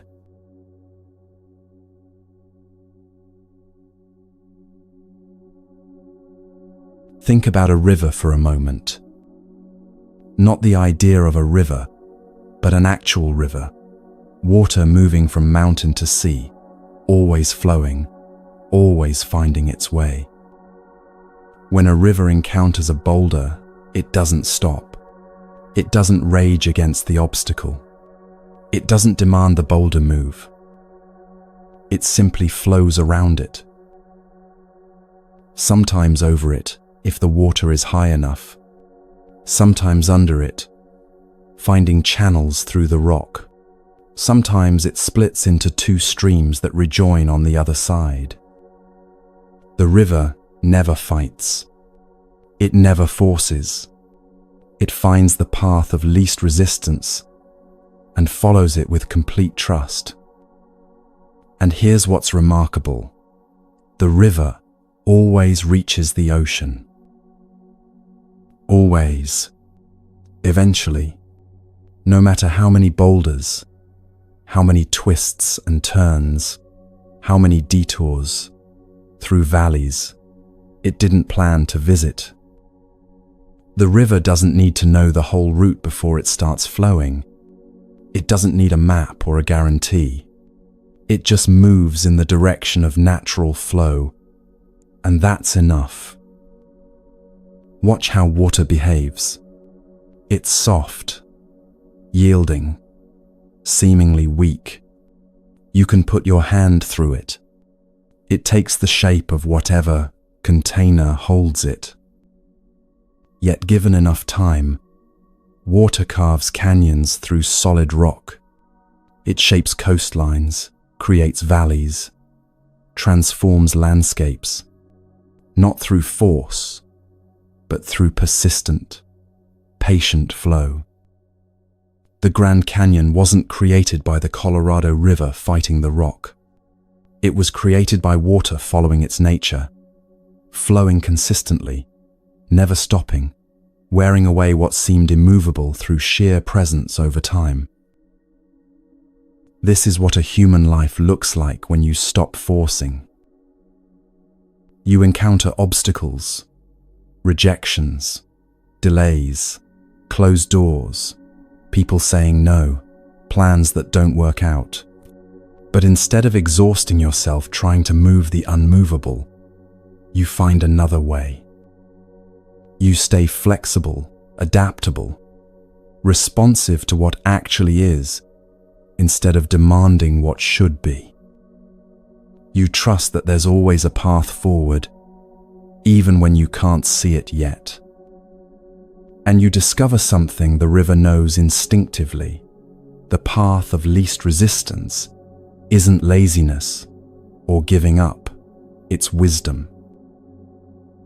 It's recognizing that life wants to flow through you, wants to work with you, wants to carry you toward where you need to be, but only if you stop damming it up with your desperate need to control every detail.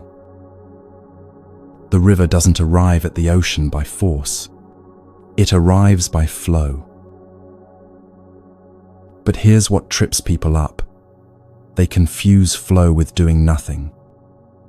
They think if they're not forcing, they're just sitting back, waiting for magic to happen. That's not what this teaching means. There's a crucial difference between effort and force. Effort is aligned action. It's doing your best, showing up fully, giving everything you have to what matters, but staying open to outcomes, flexible about how things unfold, willing to adjust when reality provides feedback.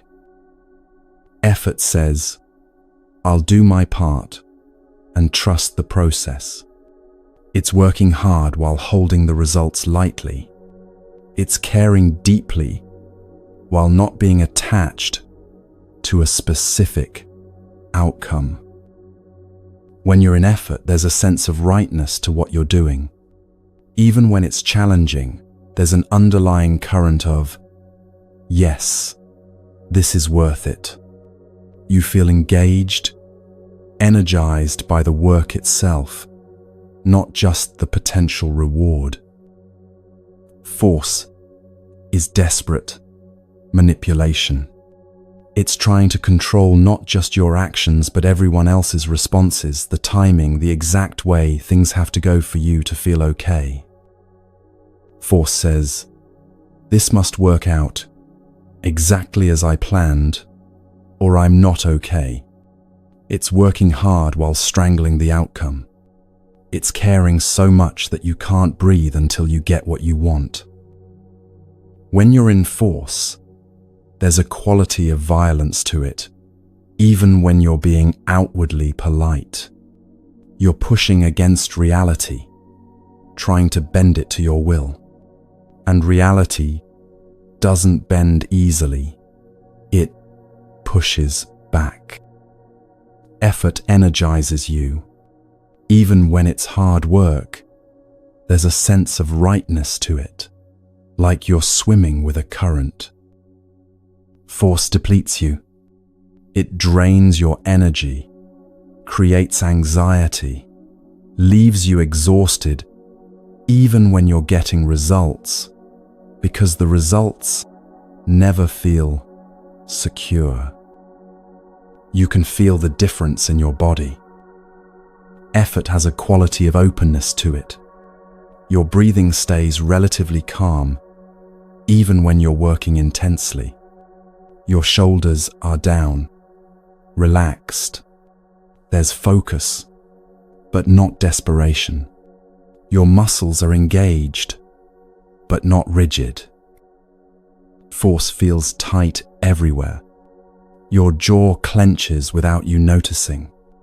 Your chest constricts, making your breathing shallow. Your thoughts loop obsessively, rehearsing outcomes, planning for every contingency. You can't rest even when you're physically resting, because mentally, you're still gripping, controlling, manipulating. The body never lies about this. When you're forcing, your body carries the tension as chronic stress. When you're in aligned effort, your body knows the difference. There might be fatigue from work, but not the bone-deep exhaustion that comes from fighting reality. Angela learned this difference when interviewing for a job she really wanted. For previous interviews, she'd prepared obsessively, memorizing answers, researching every person on the panel, rehearsing every possible question until she sounded robotic. She'd go intense, trying to control how she came across, monitoring every word, terrified of making a wrong move. The desperation showed. She could see it in the interviewers' faces, a subtle pulling back, a discomfort with her intensity. And she never got those jobs.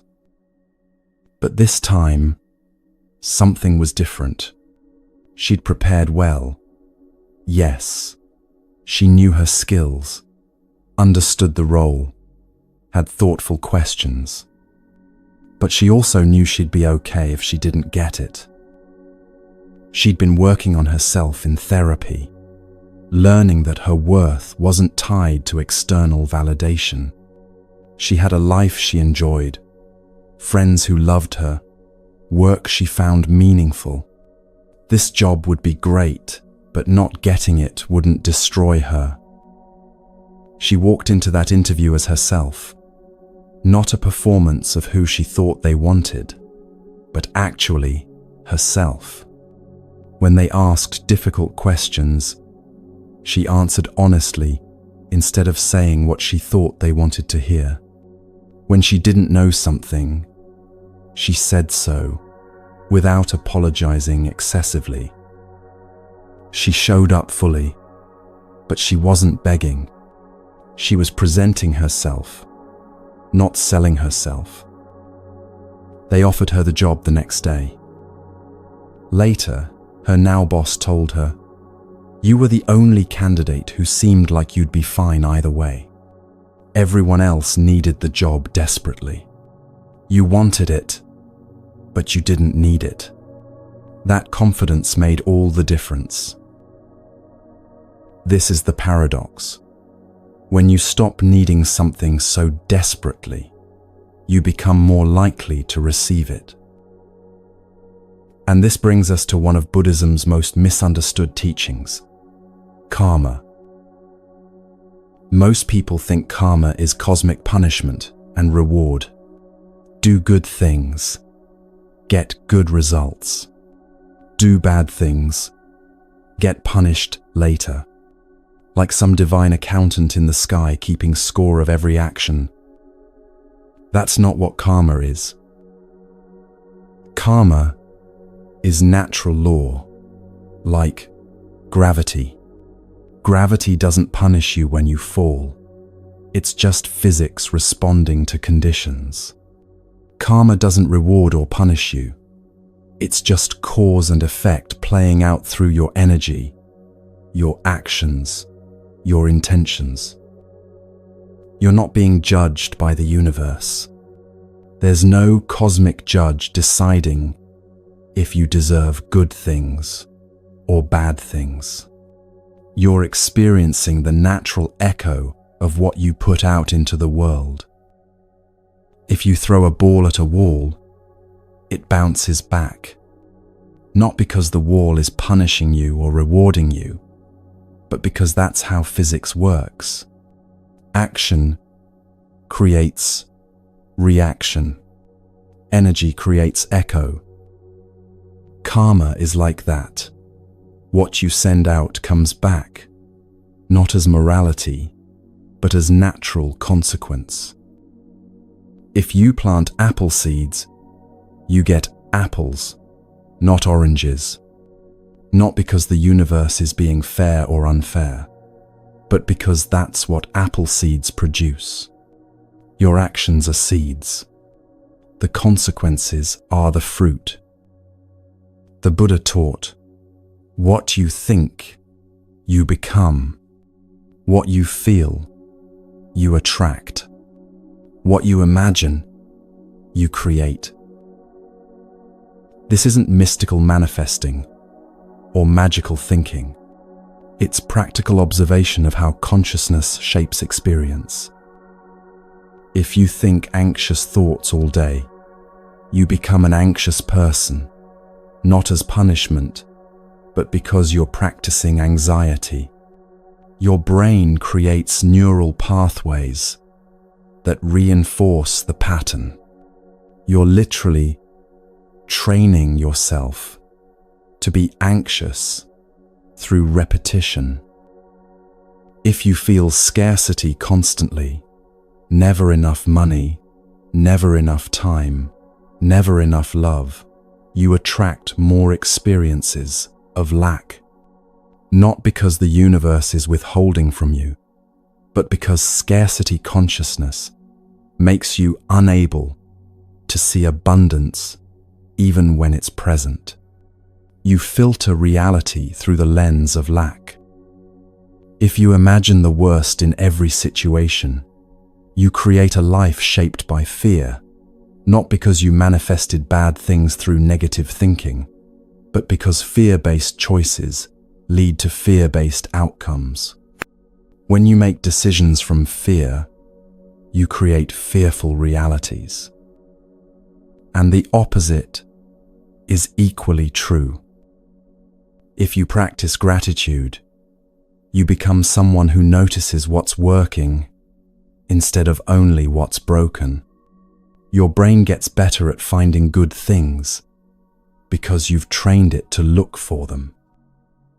If you feel abundance, appreciation for what you have, trust that there's enough, you start noticing opportunities you were blind to before.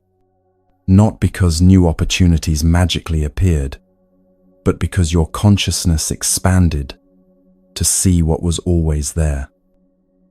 If you imagine possibilities instead of problems, you create a life oriented toward growth rather than defense. Your choices change. Your energy changes. And what you attract changes in response. This is actually liberating, not limiting, because it means you have power, not power to control outcomes. You can't force the universe to give you what you want, but power to shift your energy, which influences what flows toward you and what you're able to receive when it arrives. If you vibrate in peace, peaceful situations and people resonate with you. If you vibrate in trust, opportunities that require trust find you. If you vibrate in love, love recognizes itself in you. But if you vibrate in desperation, you attract more reasons to feel desperate, not as punishment, but as resonance. If you vibrate in lack, abundance can't find a match in your frequency. If you vibrate in fear, You'll keep encountering what you fear because you're attuned to it. Not because you're cursed. Not because you're being tested by a cruel universe, but because energy attracts like energy. This is physics, not morality. This is what changed everything for Melissa. She'd been single for 3 years and desperately wanted a relationship. She tried everything, dating apps where she swiped for hours, setups from well-meaning friends, going to events specifically to meet someone, even when she didn't enjoy them.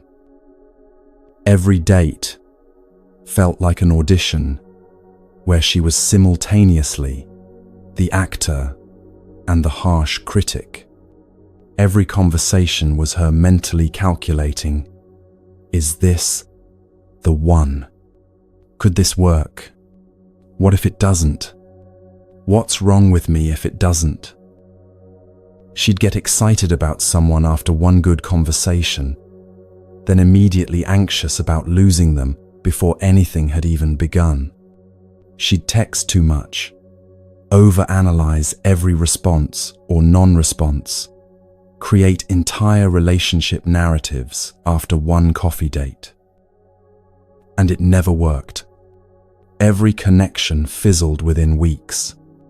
She'd get ghosted, slow-faded, friend-zoned, or told, "I'm just not ready for something serious right now." She felt broken, unlovable, like everyone else could find love, except her.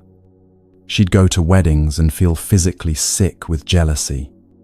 She'd see couples holding hands and wonder what they had that she didn't. Then she hit bottom, a particularly painful rejection from someone she'd been seeing for 6 weeks, who told her she was too intense, too eager, too much. She spent that night crying on her bathroom floor at 2 a.m, asking the universe, "What's wrong with me?" And in that moment of complete surrender, something shifted. She stopped trying. Not forever, just for now. She deleted the dating apps, every single one, told her friends to stop setting her up, because the pity in their eyes when it didn't work out was becoming unbearable. Decided to focus on herself for 6 months. No dating, no searching, no hoping for someone to complete her.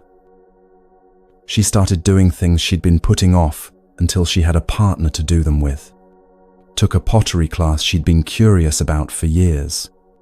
Went on a solo trip to Portugal, which terrified her, but also freed her. Invested in friendships she'd been neglecting while obsessively dating. Started therapy to work on why she was so desperate for external validation, where this belief came from that she wasn't enough alone. And something unexpected happened. She started to genuinely enjoy her life. Not in a, "I'm pretending to be happy while secretly still desperate" way, but genuinely. She'd go to dinner alone and actually enjoy the food, the ambiance, her own company, instead of seeing it as sad. She'd come home to an empty apartment and feel peaceful instead of lonely.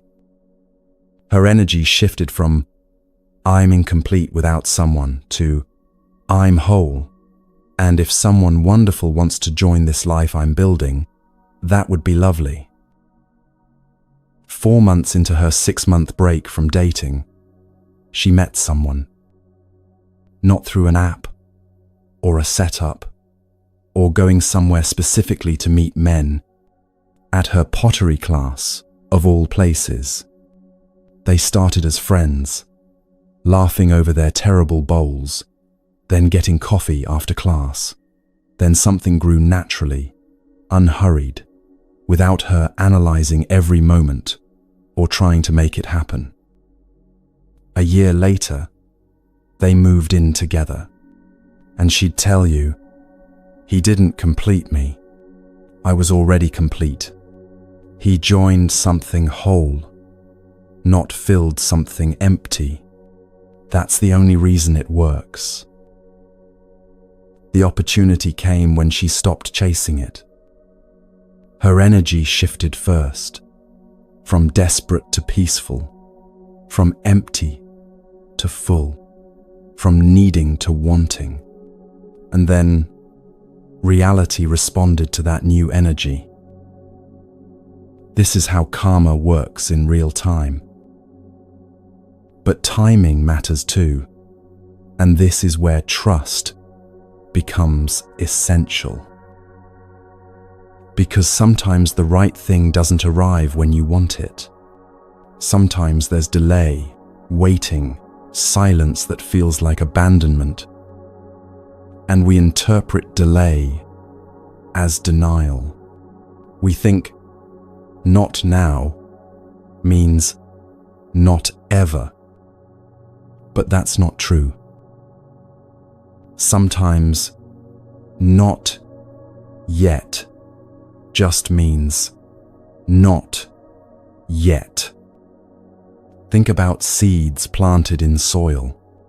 When you plant a seed in the ground, nothing visible happens for weeks, sometimes months, depending on what you've planted. If you dug it up every few days to check on it, you'd kill it. But underground, everything is happening.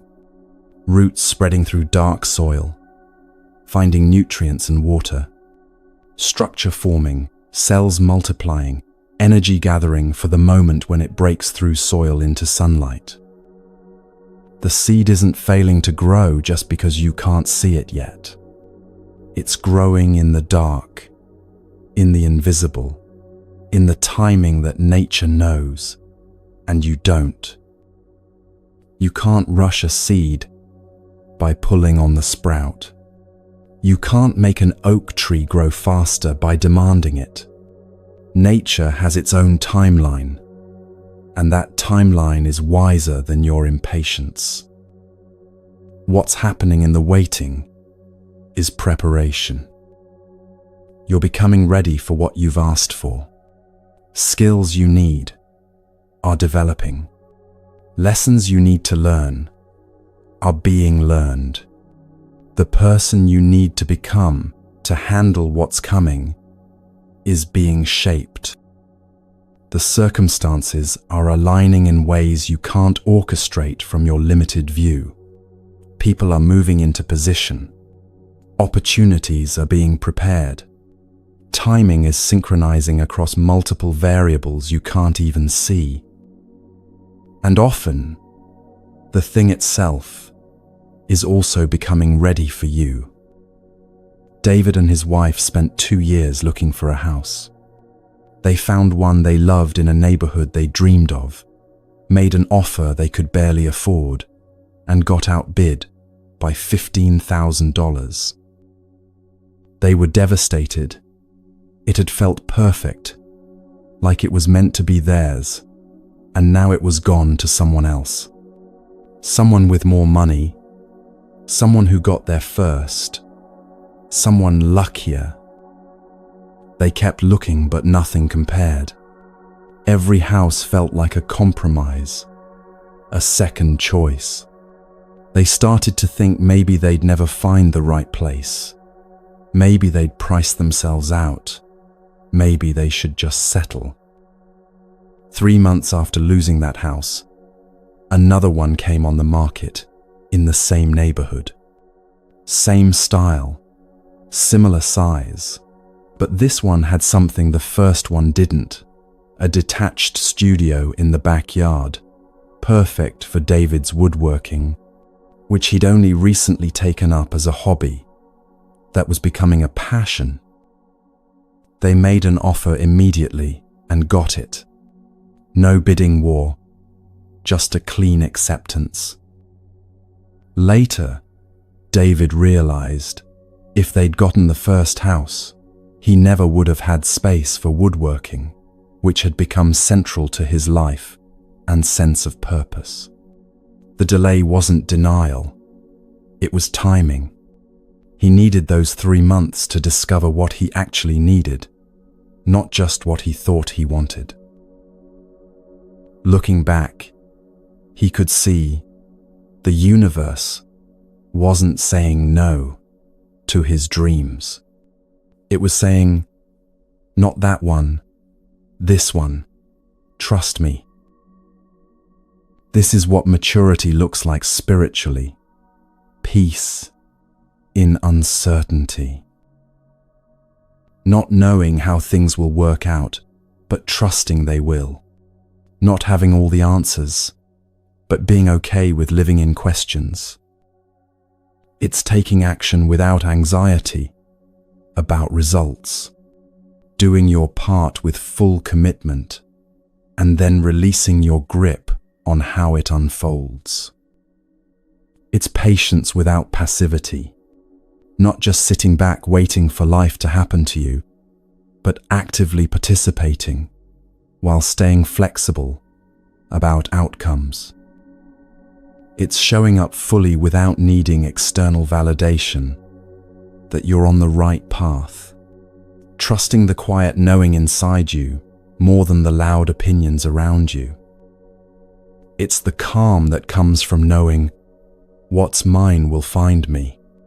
Not maybe, not hopefully, but knowing it as surely as you know the sun will rise. Not as magical thinking, but as trust in the natural intelligence of life. And this trust, this calm presence, is magnetic. When you stop chasing, you start attracting. Desperation repels people, opportunities, good things, not because you don't deserve them, but because desperation is loud, anxious energy that makes others uncomfortable. Think about someone who's desperate for friends. They try too hard, laugh too loudly at jokes that aren't funny, agree with everything, have no boundaries. You can feel their need radiating off them, and it makes you want to step back, not closer. Trust attracts. People want to be around calm, grounded people who aren't trying to extract something from them. Opportunities flow toward those who seem ready to handle them without falling apart. Good things find those who have space to receive them because they're not clutching desperately at everything. This isn't magical thinking, it's energetic reality. People feel your energy before they hear your words. They sense whether you're coming from fullness or emptiness, trust or fear, desperation or peace. Employers can tell if you need the job desperately versus genuinely want it. Potential partners sense if you're looking for someone to complete you versus someone to share your already complete life with. Friends know if you're trying to use them to fill a void versus genuinely enjoying their company. Sarah had been applying to jobs for months with no success. Every interview, she came across as desperate, talking too much, trying too hard to prove herself, subtly begging them to choose her. Then she got a temporary contract doing work she enjoyed. Suddenly, she wasn't desperately job hunting.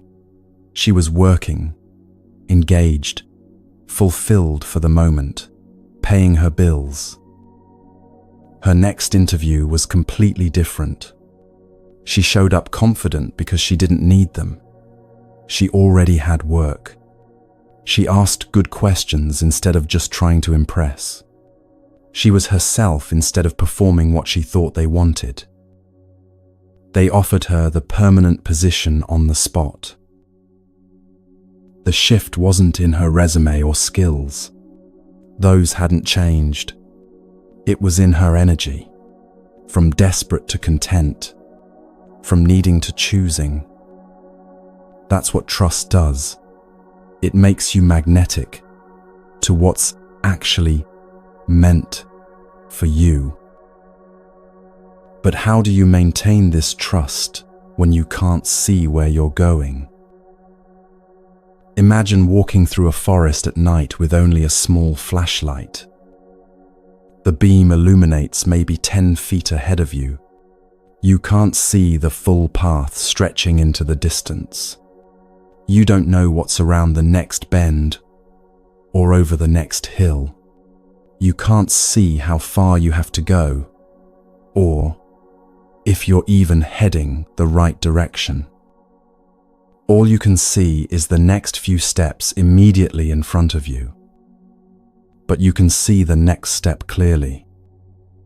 And when you take that step, the light moves with you, revealing the next one, then the next, then the next. You don't need to see the whole path before you begin. You just need to see enough to take the next step and trust that each step will reveal the one after it. This is what trust looks like in practice. Not having all the answers before you begin, not knowing the whole plan before taking action, but moving forward with what you can see, trusting that clarity comes through movement, not before it. You don't need the whole map. You just need to know the next right thing, and then do it. The forest path is dark, yes, but your light is enough for now, and that has to be enough. Because this is how all paths are walked, one step at a time, with only enough light to see what's directly ahead, trusting that the way will reveal itself as you go. But how do you hear what's next? How do you know which step to take when there are so many directions you could go, when the forest is so dark and the choices seem endless? The answer comes in the quiet.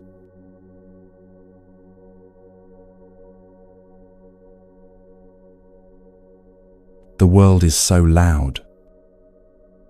Think about your day. From the moment you wake, there's noise. Your phone buzzes with notifications before your eyes are fully open. Messages, emails, news alerts, app updates, someone's opinion about something happening somewhere. You scroll through your feed while still in bed, other people's highlight reels, arguments in comment sections, catastrophes from across the globe, advertisements telling you what you need to be complete. Then the day begins in earnest. Traffic sounds, podcast voices, music filling every quiet moment, conversations at work, the television in the background at home, more scrolling, more notifications, more voices telling you what to think, what to buy, what to fear, what to want. And underneath all that external noise is the internal noise, louder still. Your mind planning tomorrow while you're supposed to be present today, replaying yesterday's conversation, rewriting what you should have said, worrying about next week, next month, next year, judging yourself for what you ate, what you didn't do, who you're not becoming fast enough. The constant buzz of modern life isn't just external, it's internal, relentless, exhausting, and we're addicted to it. Not because noise is pleasant, but because silence is terrifying. In silence, we have to face what we've been running from. In silence, the questions we've been avoiding get louder. In silence, We meet ourselves, not the curated version we present to the world, but the raw, unedited truth of who we actually are. So we stay busy. We fill every gap with sound, with activity, with distraction. We call people while we're walking. We listen to podcasts while we're cooking. We scroll while we're watching television, because even that isn't stimulating enough. We've become terrified of being alone with our own thoughts, our own feelings, our own presence. And in that constant noise, we lose something essential, the ability to hear what's true. Claire had never been anywhere truly quiet in her adult life. Cities, suburbs, constant connectivity, noise was her normal. So when her therapist suggested a silent meditation retreat, she laughed. I can't even sit still for 5 minutes without checking my phone. But something in her knew she needed it. The anxiety was getting worse. The insomnia, the sense that she was running on a treadmill that only went faster. So she signed up for a weekend silent retreat before she could talk herself out of it. No phones, no books, no journals, no talking, just silence and meditation for 48 hours. The first evening, sitting in the meditation hall with 30 other people, Claire thought she might lose her mind. Her thoughts were deafening. Shopping lists, work emails, conversations she needed to have, problems she needed to solve. Her mind was like a television, flipping through channels at high speed, never settling. She wanted to run, actually physically get up and leave. The discomfort was unbearable, not physical pain, but the sheer exposure of being alone with herself. But she stayed. The first night, she barely slept. Her mind raced with everything she was missing, everything she should be doing instead of sitting here doing nothing. The second day was worse. In the morning meditation, memories started surfacing, things she hadn't thought about in years. A fight with her mother when she was 16, the moment she realized her marriage was ending, the choice she made that she'd been second-guessing ever since. Emotions rose up without her permission, grief she'd been postponing, anger she'd been suppressing, fear she'd been outrunning with constant busyness. She cried during the afternoon sitting, quiet tears that wouldn't stop. She felt raw, exposed, like all her protective layers had been stripped away. But she kept sitting. And then, on the third day, something shifted. The thoughts were still there, but they started to have space between them, like clouds with blue sky visible between them, instead of one solid grey mass. The emotions still arose, but they didn't consume her the way they had. She could watch sadness come, peak, and pass, without getting lost in the story of why she was sad. And in those spaces between thoughts, between emotions, there was something she hadn't felt in years. Peace.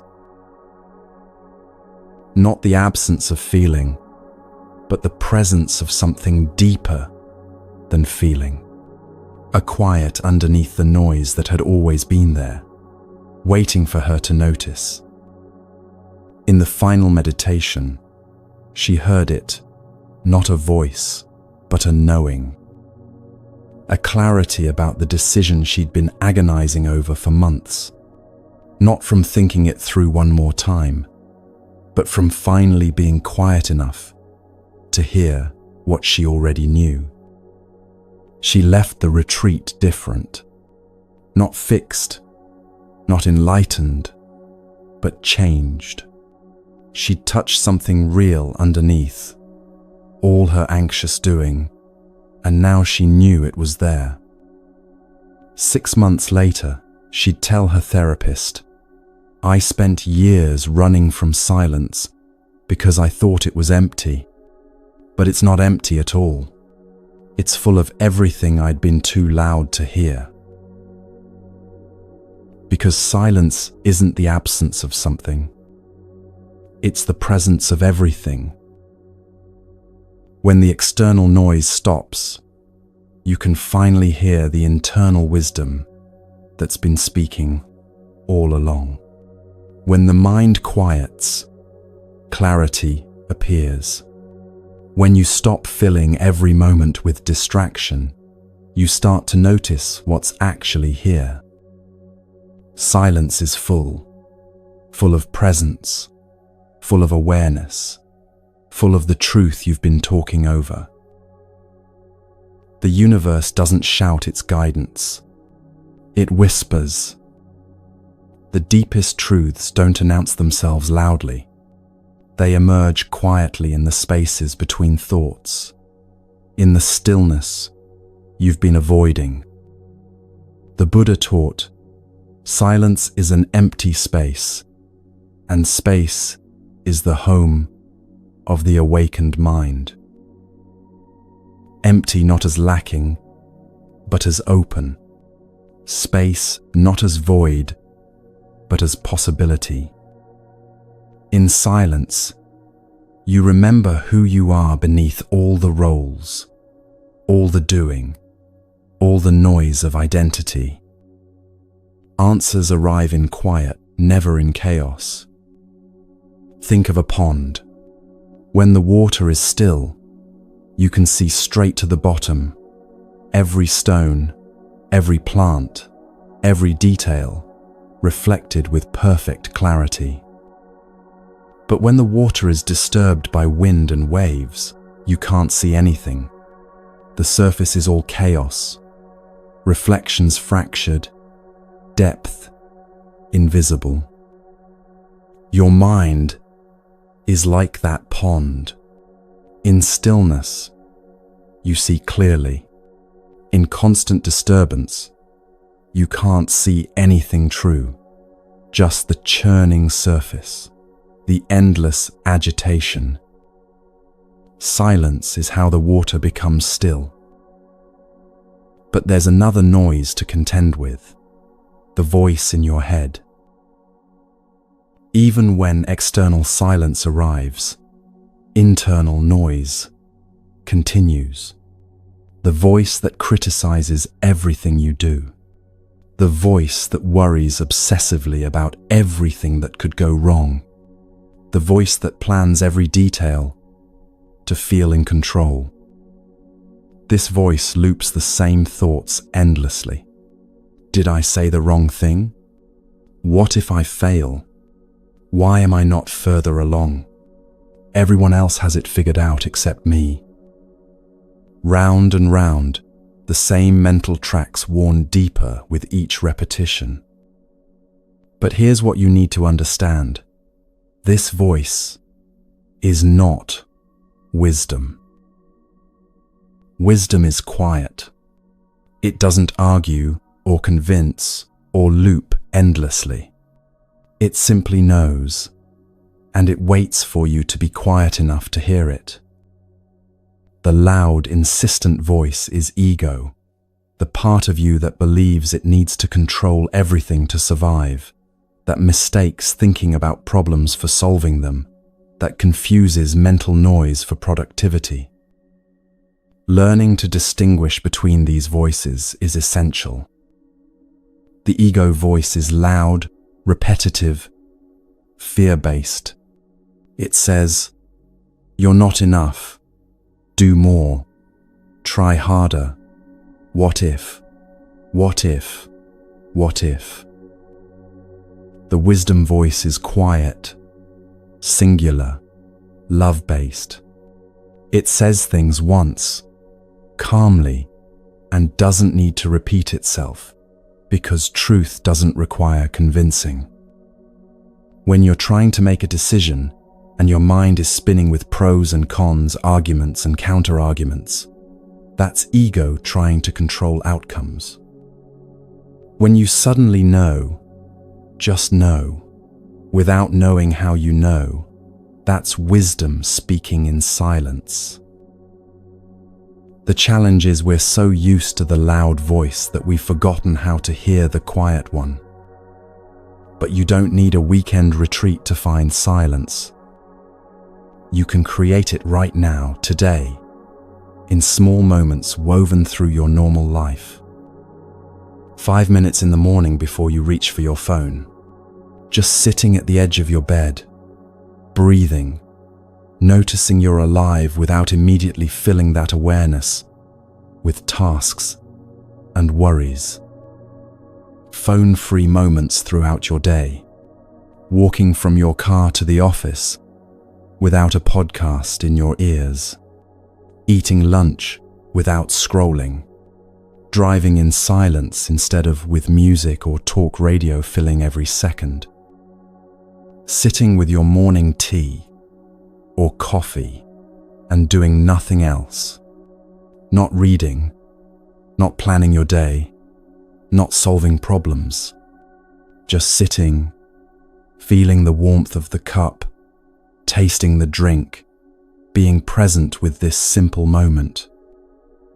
The revolutionary act in our modern world is doing nothing. Not productive nothing where you're secretly planning. Not guilty, nothing where you're thinking about what you should be doing instead. But true nothing. Being present without agenda, without performance, without purpose, beyond simply being. This feels radical, because we've been conditioned to believe our worth comes from our doing, our productivity, our constant motion forward. But your worth isn't in what you produce. It's in what you are, consciousness itself, awareness, the space in which all doing happens. And that space reveals itself in silence. So what emerges when you finally stop? At first, everything you've been avoiding, the grief you've been postponing, the anger you've been suppressing, the fear you've been outrunning with constant busyness, the loneliness you've been covering with constant connection. It's uncomfortable. That's why we avoid it. But if you stay with the discomfort instead of immediately filling the silence again, something shifts. Then comes clarity about what actually matters. Not what you think should matter, not what everyone says should matter, but what truly matters to you, beneath all the noise of other people's expectations. The answer to the question you've been asking appears, not from more thinking, but from finally being quiet enough to hear what you already know. The truth about the relationship, whether to stay or go. The truth about the job, whether it's nourishing you or depleting you. The truth about the path, whether you're walking it because it's yours or because it's expected. It was always there, this knowing. The noise just blocked it. And in this silence, you start to recognize something. What truly belongs to you has a different quality than what you're chasing. It doesn't scream for your attention. It doesn't force itself on you. It doesn't demand you choose it right now or lose it forever. It simply arrives. Quietly, naturally, like it was always meant to find you.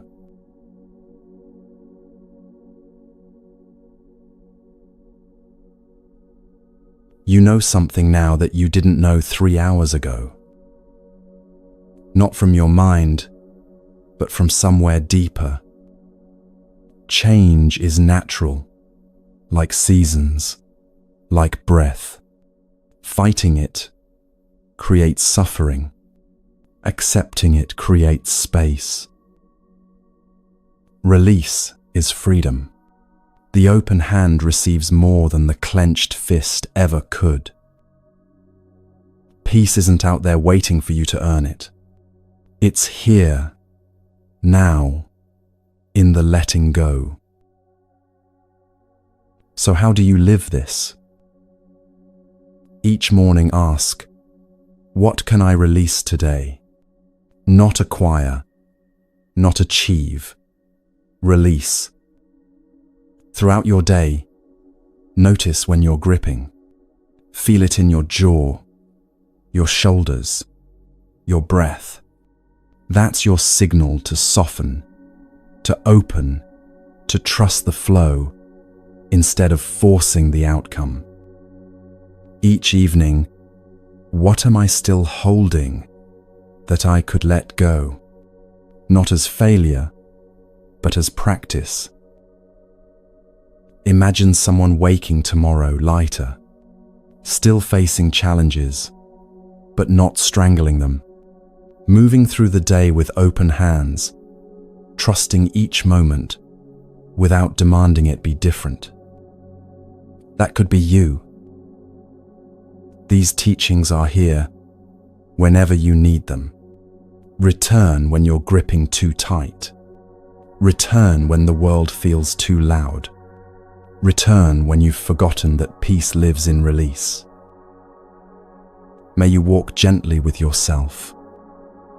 May you trust what's unfolding without strangling it. May you know that peace comes not from getting what you want, but from wanting what is. Until we meet again, breathe easy. You're exactly where you need to be. If this brought you peace, share where you're listening from and what you're releasing today. Your words might be exactly what someone else needs to hear.